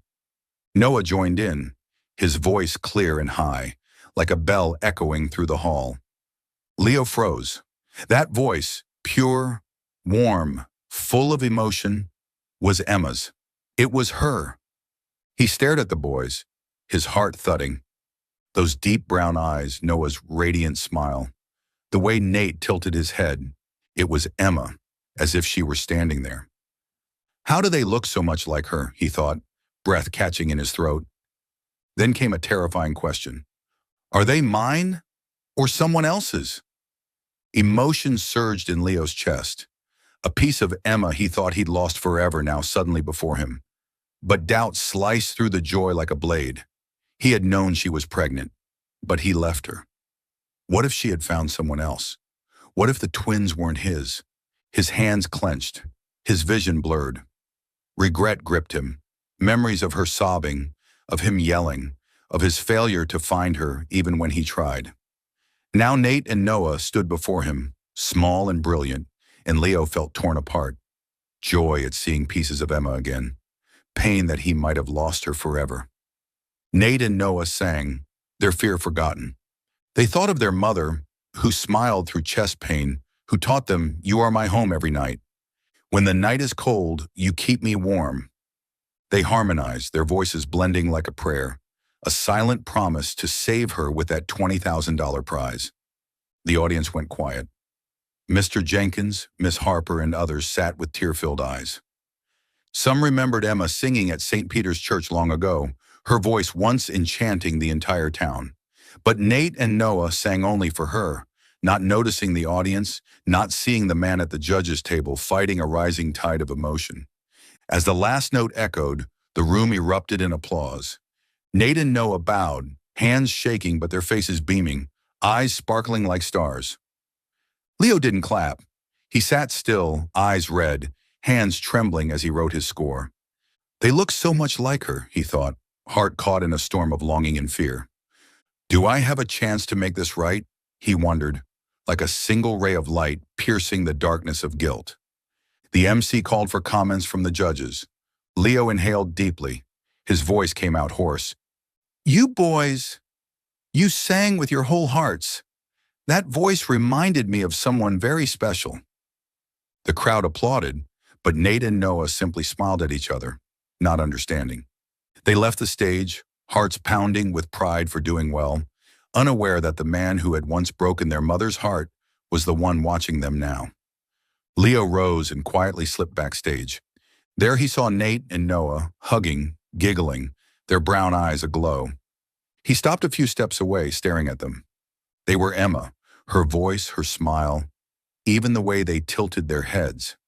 But were they his or someone else's? I need to know the truth, he thought, heart racing. He had to find their mother. He had to see Emma. He had to apologize for the lost years. Back at Marionberry Haven, Emma swept the floor, unaware that her son's voices had opened the door to a past long buried, and a chance to face it.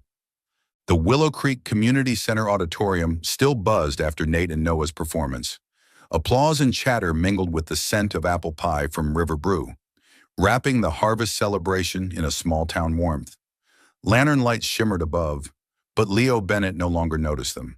He rose from the judge's table, heart pounding, and quickly stepped backstage. The voices of the two boys, pure, warm, and hauntingly like Emma's, still echoed in his mind. Their wide brown eyes, gap-toothed smile, the way they tilted their heads, everything about them reminded him of her. Are they my children, or someone else's?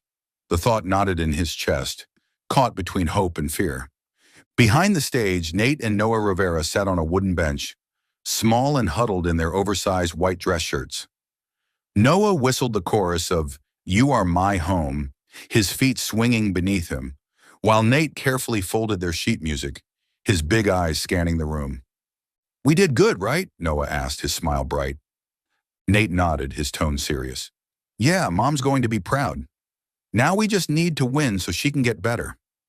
They had no idea their mother, Emma, was at Marionberry Haven, sweeping the bakery floor, hiding her coughs so they wouldn't worry.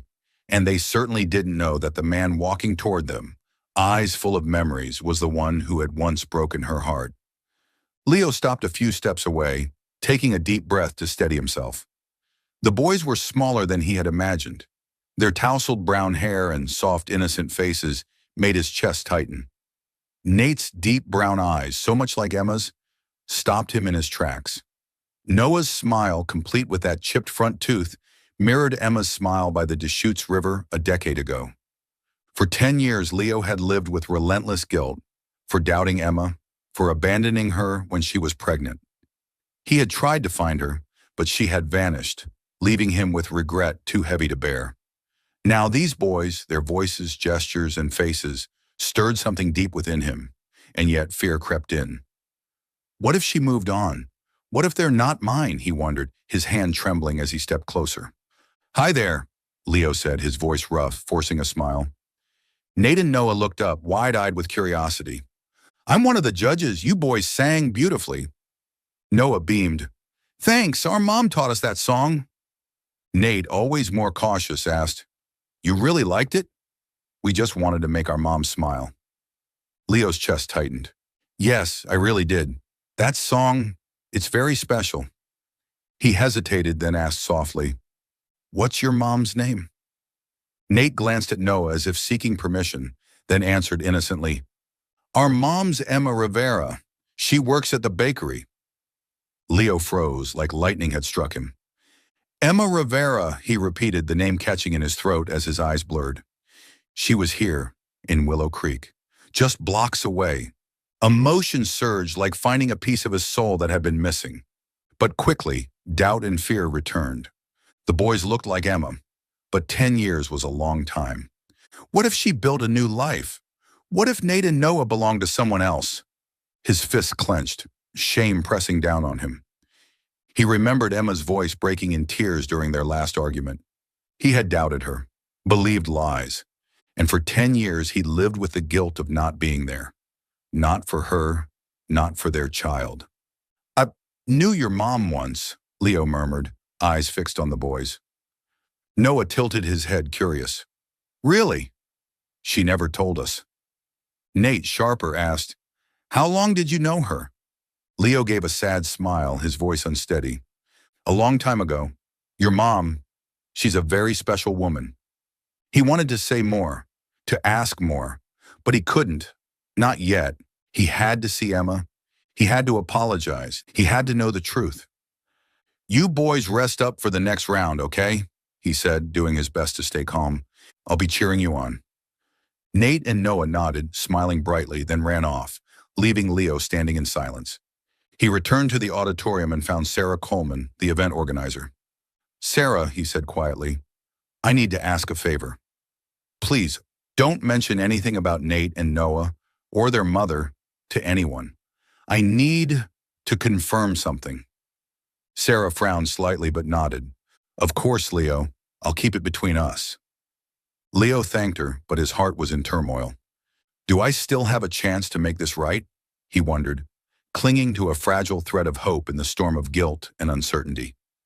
He stepped outside, the October chill seeping through his coat.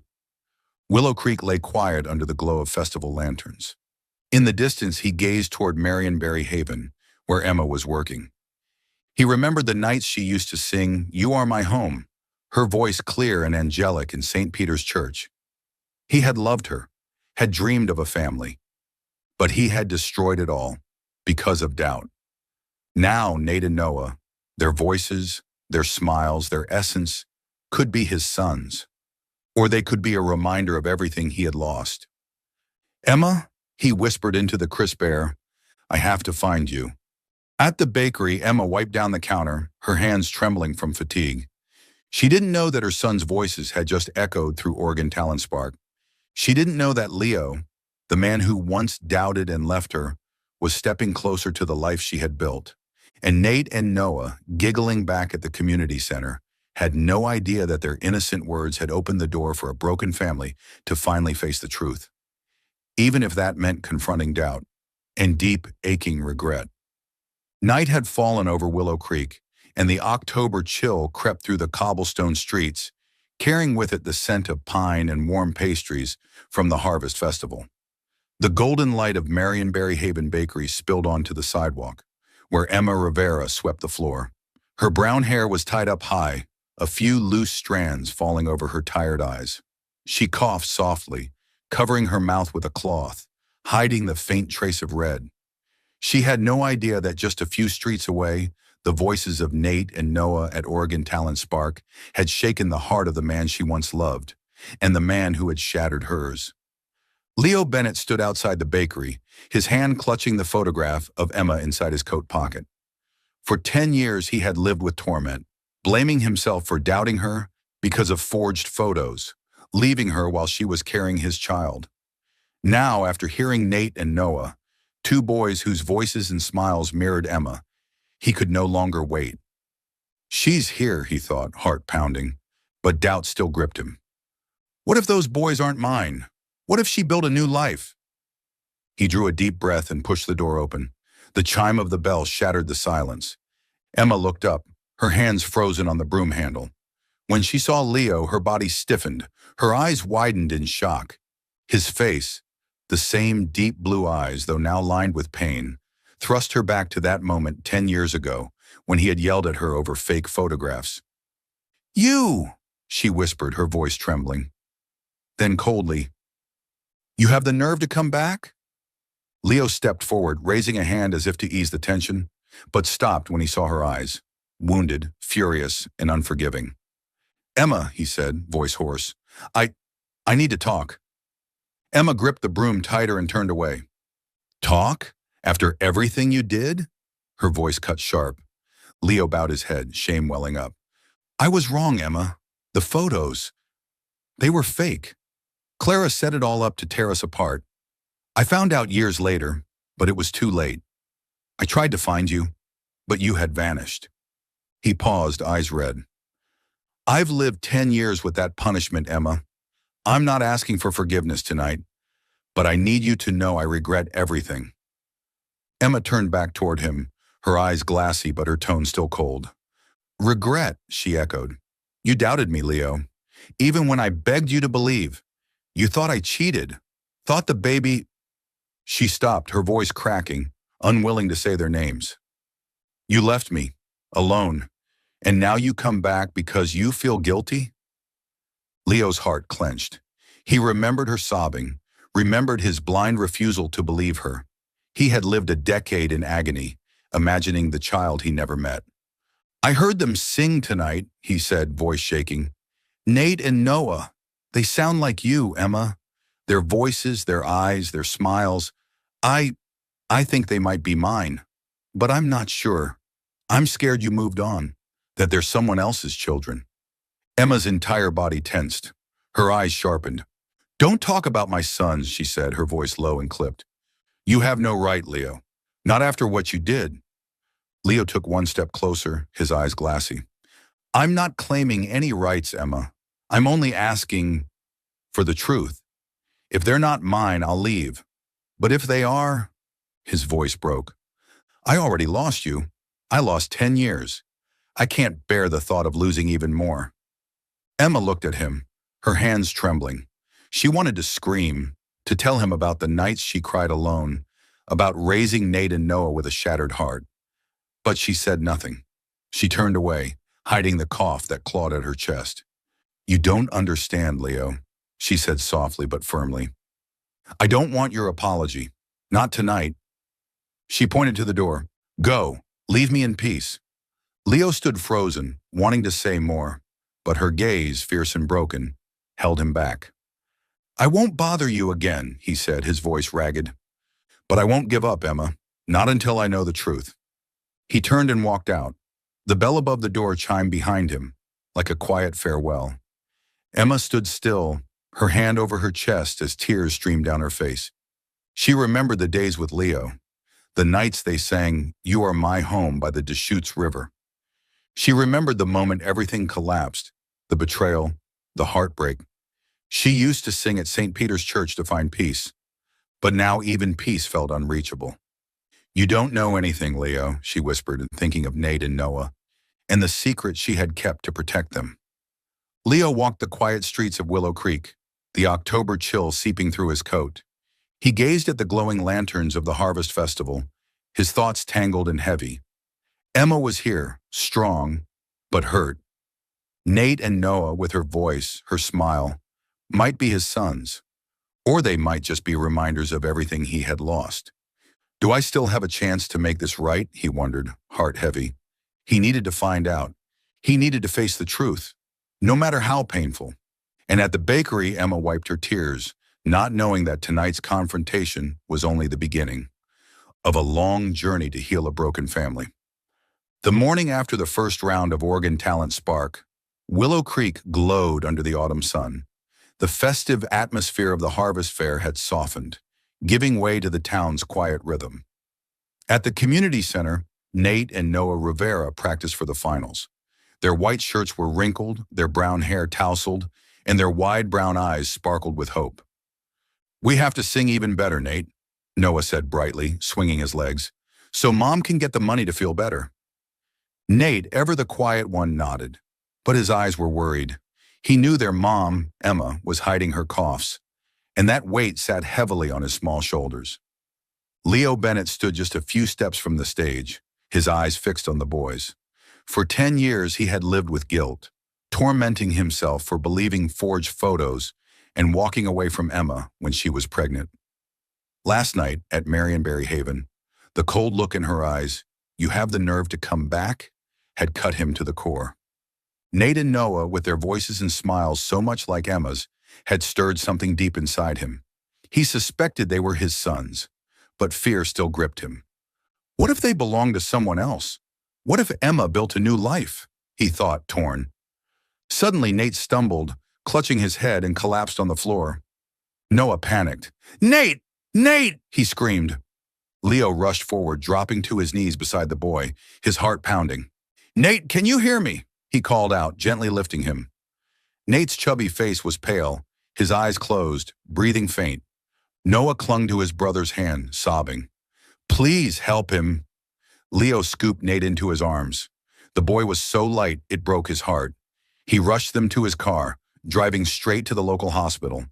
Something primal, something paternal had awakened, even if he still didn't know for sure whether they were his children. At the hospital, the doctors took Nate in immediately.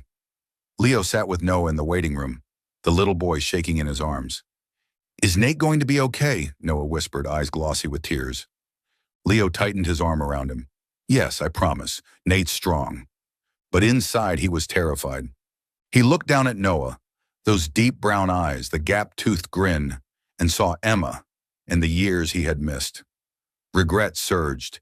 He thought of Emma's tears during their last fight, of his refusal to believe her, of the 10 years spent punishing himself. And now one of the two boys, possibly his own son, was lying in a hospital bed.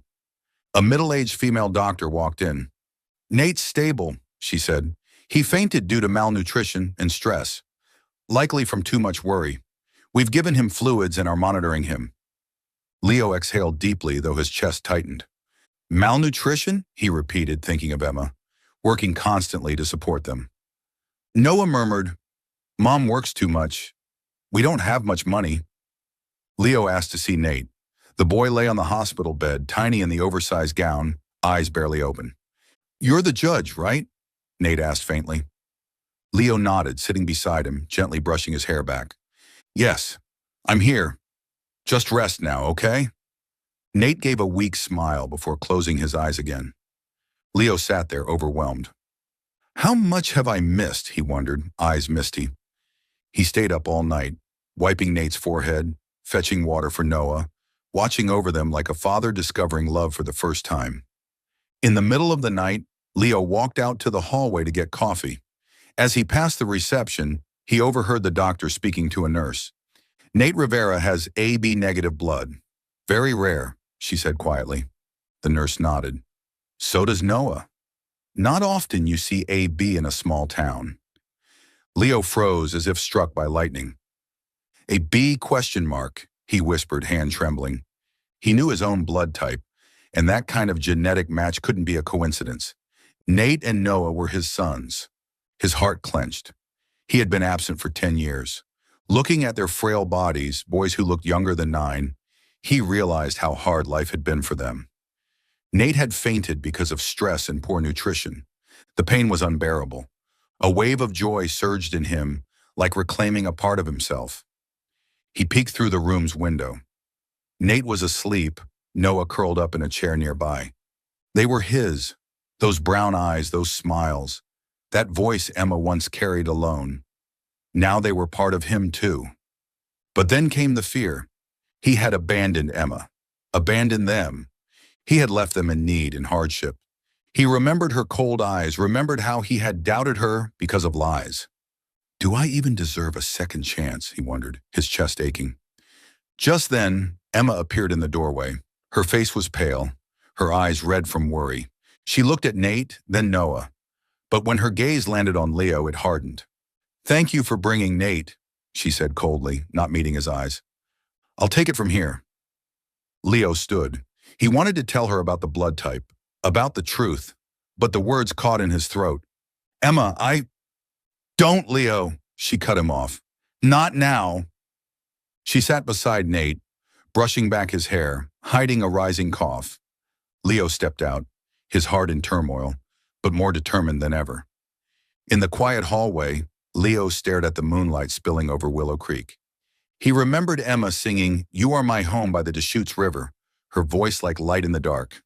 Now he knew Nate and Noah were his sons, but the road to redemption was only beginning. He would do whatever it took to make things right, to protect the boys, to care for Emma, the woman he had once loved, and still did, even after breaking her heart. You're watching Soul Stories. This story is created exclusively for our channel. If you're still following along, leave a comment below to share your thoughts. We read and appreciate every single one. Your support helps us continue making original, heart-touching stories. Please don't forget to subscribe, and remember, Soul Stories is the only home for these true-to-heart tales. Thank you for being part of our family. Finals night of Oregon Talent Spark turned the Willow Creek Community Center into a sea of light, the beating heart of a small town in the height of fall. Lanterns shimmered high above, deep blue curtains rippled gently, and the scent of apple pie from River Brew lingered in the air, blending with the laughter of the audience. The auditorium was packed, from Mr. Jenkins from the bookstore to Miss Harper from the school, all holding their breath for the final performance. Backstage, Nate and Noah Rivera, the 7-year-old twins, stood huddled together, small in their crisp white shirts, their tousled brown hair catching the glow from stage lights. Their big brown eyes gleamed with determination, their hands clutching the sheet music for Bring Her Back to Life, a song they had written for their mother Emma, with all the innocent love in their hearts. Nate, we can't forget the words, Noah whispered, tiptoeing to peek out at the audience, his chipped-tooth grin trembling. Nate, quieter, squeezed his brother's hand, his voice small but firm. We're singing for Mom, Noah, so she can smile again. After Nate's collapse, both boys were even more determined to win the $20,000 prize, hoping to save Emma from the coughing spells she still tried to hide. They didn't know that their mother sat quietly in the audience, her hands clasped tightly, eyes red with pride and worry. And they certainly didn't know that, at the judges' table, Leo Bennett, who had just confirmed they were his sons, was struggling to contain a tidal wave of emotion. Leo sat frozen, knuckles white around the pen in his hand, his gaze locked on the stage. Since overhearing the doctor mention that both boys had AB negative blood, just like him, he knew the truth. Nate and Noah were his sons. A joy like sunlight had broken through his darkness, but shame and fear still clung to him. For 10 years he had lived with the pain of doubting Emma, of leaving her and their children because of forged photos. The memory of her cold stare at the bakery. "You have the nerve to come back?" And at the hospital. "Don't, Leo." Cut deeper than any wound. Will she ever forgive me? He wondered, chest heavy. He wanted to step forward, to claim his sons, to make it right, but not at the cost of hurting Emma again. The loudspeaker crackled. The MC's cheerful voice rang out. "Next up, RacismStories with Bring Her Back to Life." Applause erupted as Nate and Noah stepped onto the stage. Small and slender, their white shirts billowed as they gripped the microphones, hands trembling. Nate, serious as ever, nodded to Noah, whose shy smile lit up his round cheeks. Under the lights, their brown eyes sparkled, carrying all the love they had for their mother. Nate began, his voice young but steady. "Bring her back to life with every breath we take." Noah followed, his voice high and clear as a bell. "For her, we'll fight. For her, we'll break." Leo's chest tightened. That voice, pure, warm, was Emma's. But the lyrics, they were the boys'. "She's our light, our home. We'll never let her go." They sang as if they were pleading with the universe to save their mother. Leo looked at them, saw Emma in every movement. Noah's gap-toothed grin, the way Nate tilted his head. Emotion overwhelmed him. Years of repressed grief and regret surged to the surface. He remembered Emma's tears the night he walked away. The pain of missing 9 years of his children's lives, the joy of discovering them, now mixed with torment, and he could no longer stay still. In the audience, Emma gripped her hands so tightly they ached. Tears streamed down her cheeks. The boys' voices, "Bring her back to life," ripped through her. She had hidden her illness, her pain, but her son's love left her breathless. She looked at them, so small yet so brave, and felt both pride and fear swell inside her. Then she glanced at Leo, saw his eyes locked on the boys, and her heart twisted. She remembered the fight 10 years ago, the betrayal, and the wound that still hadn't healed. As the final note faded, the auditorium fell silent, then erupted in applause. Nate and Noah bowed, their hands still shaking, their faces glowing with joy, eyes shining with triumph. Leo shot to his feet, tears streaming down his face. He couldn't hold it in anymore. "They're my sons. I can't judge anymore," he said hoarsely, his voice catching in the microphone and slicing through 10 years of silence. The room fell into stunned silence. Murmurs rippled through the crowd. Miss Harper wiped her eyes, moved beyond words. Mr. Jenkins looked around confused. Then applause returned. Louder, more powerful, waves of compassion and astonishment rising together. On stage, Nate and Noah exchanged puzzled glances. "What did he say?" Noah whispered, wide-eyed. Nate, holding his brother's hand, shook his head. "He's the judge. Maybe he just liked our song." They smiled, innocent and bright, not understanding, but still basking in the thought that their mom was proud. In the crowd, Emma stood frozen, hand pressed to her chest, tears streaming uncontrollably. Shocked and overwhelmed, she rose quietly and slipped out of the auditorium. She didn't want to face Leo. He has no right, she thought, but her heart was in turmoil, caught between hurt and the love she still held for her children. Leo remained frozen, eyes on Nate and Noah, tears still falling. He wanted to run to them to say, "I'm your father," but the look of confusion on their faces stopped him. He turned to find Emma, only to see she was gone, and his heart sank. "I've hurt her again," he thought, pain tearing through him. He remembered the nights she sang, "You Are My Home" by the Deschutes River, her voice aflame in the dark. Now Nate and Noah were that flame. But Emma, the woman he loved and had wounded, remained distant. The crowd continued clapping. Some stood, some cried. Leo stood still, caught in the tide of emotion. He had finally spoken the truth. Nate and Noah were his sons, but the journey to rebuild a broken family had only just begun. Outside, beneath the moonlight of Willow Creek, Emma wiped her tears. She thought of her boys, of Leo, and of the pain she hadn't been able to let go. And somewhere beneath all that grief, a fragile hope stirred. That maybe, somehow, they could find their way back to each other. 1 month after the Oregon Talent Spark Finals, Willow Creek glowed in the golden hues of autumn. Maple trees in the town park shed their leaves, carpeting the path with shimmering gold.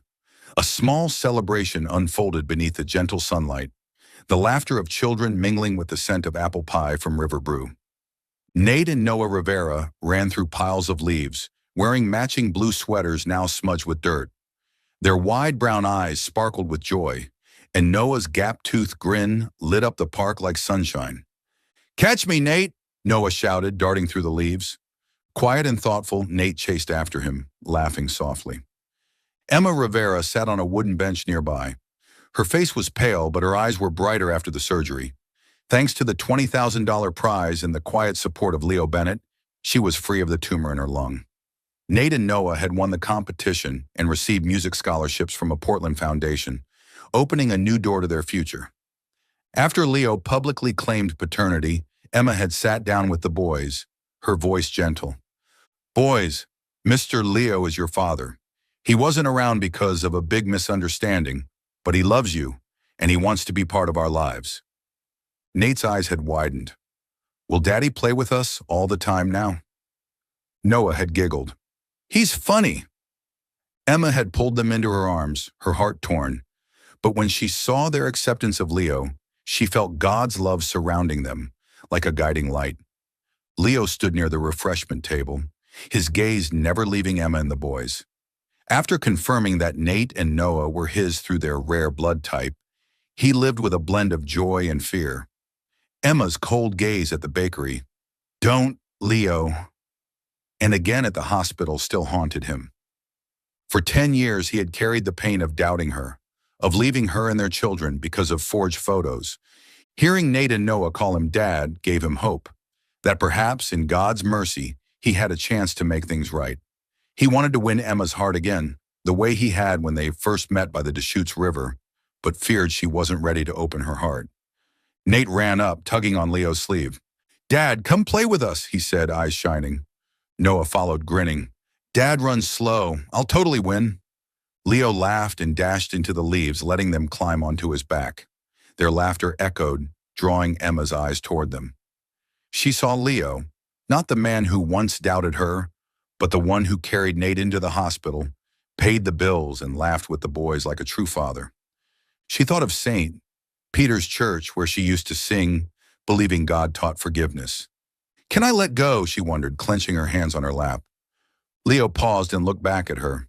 She gave him a small, fleeting smile. He took a deep breath and walked over. "Emma," he said, voice rough with emotion, "I need to say something." Emma nodded, her eyes cautious. Nate and Noah were still playing in the distance, unaware. Leo knelt before her, eyes misty. "Emma, I was wrong. I doubted you because of those fake photos. I didn't trust you, even when you begged me to. I left you and the kids, and for 10 years, I've lived with that guilt, believing I didn't deserve forgiveness. But when I found out Nate and Noah were mine, I felt like God was giving me a chance to fix what I broke. I'm not asking you to forget the pain. I'm just asking for a chance to start over, to win you back, like when we first met, to be the father they deserve, and to rebuild the love we once had." Emma looked at him, tears slipping down her cheeks. She remembered her own crying voice, the nights raising Nate and Noah alone, the cold looks she had given him. But now she saw Leo playing with their boys. She saw how he had changed. "You hurt me, Leo," she said, voice trembling. "But I've seen you try. For them. I can't forget. But I'll give you a chance. For Nate. For Noah. And maybe for us." Leo took her hand, eyes brimming. "I won't let you down," he whispered. Emma nodded, her smile blurred with tears. Nate and Noah came running. "Mom, why are you crying?" Noah asked, eyes full of concern. Emma pulled them into a hug. "I'm happy, sweethearts. We have a dad now." Leo knelt and wrapped all three in his arms, tears falling freely. "I'll never leave you again," he said. Nate gripped his hand. Noah jumped on his back, giggling. Beneath the golden maple trees, the four of them embraced among the falling leaves. Nate and Noah's laughter rang like the songs Emma once sang, pure, bright, and full of hope. With God's love leading them, a broken family began a new journey, one filled with healing, forgiveness, and the promise of a future together.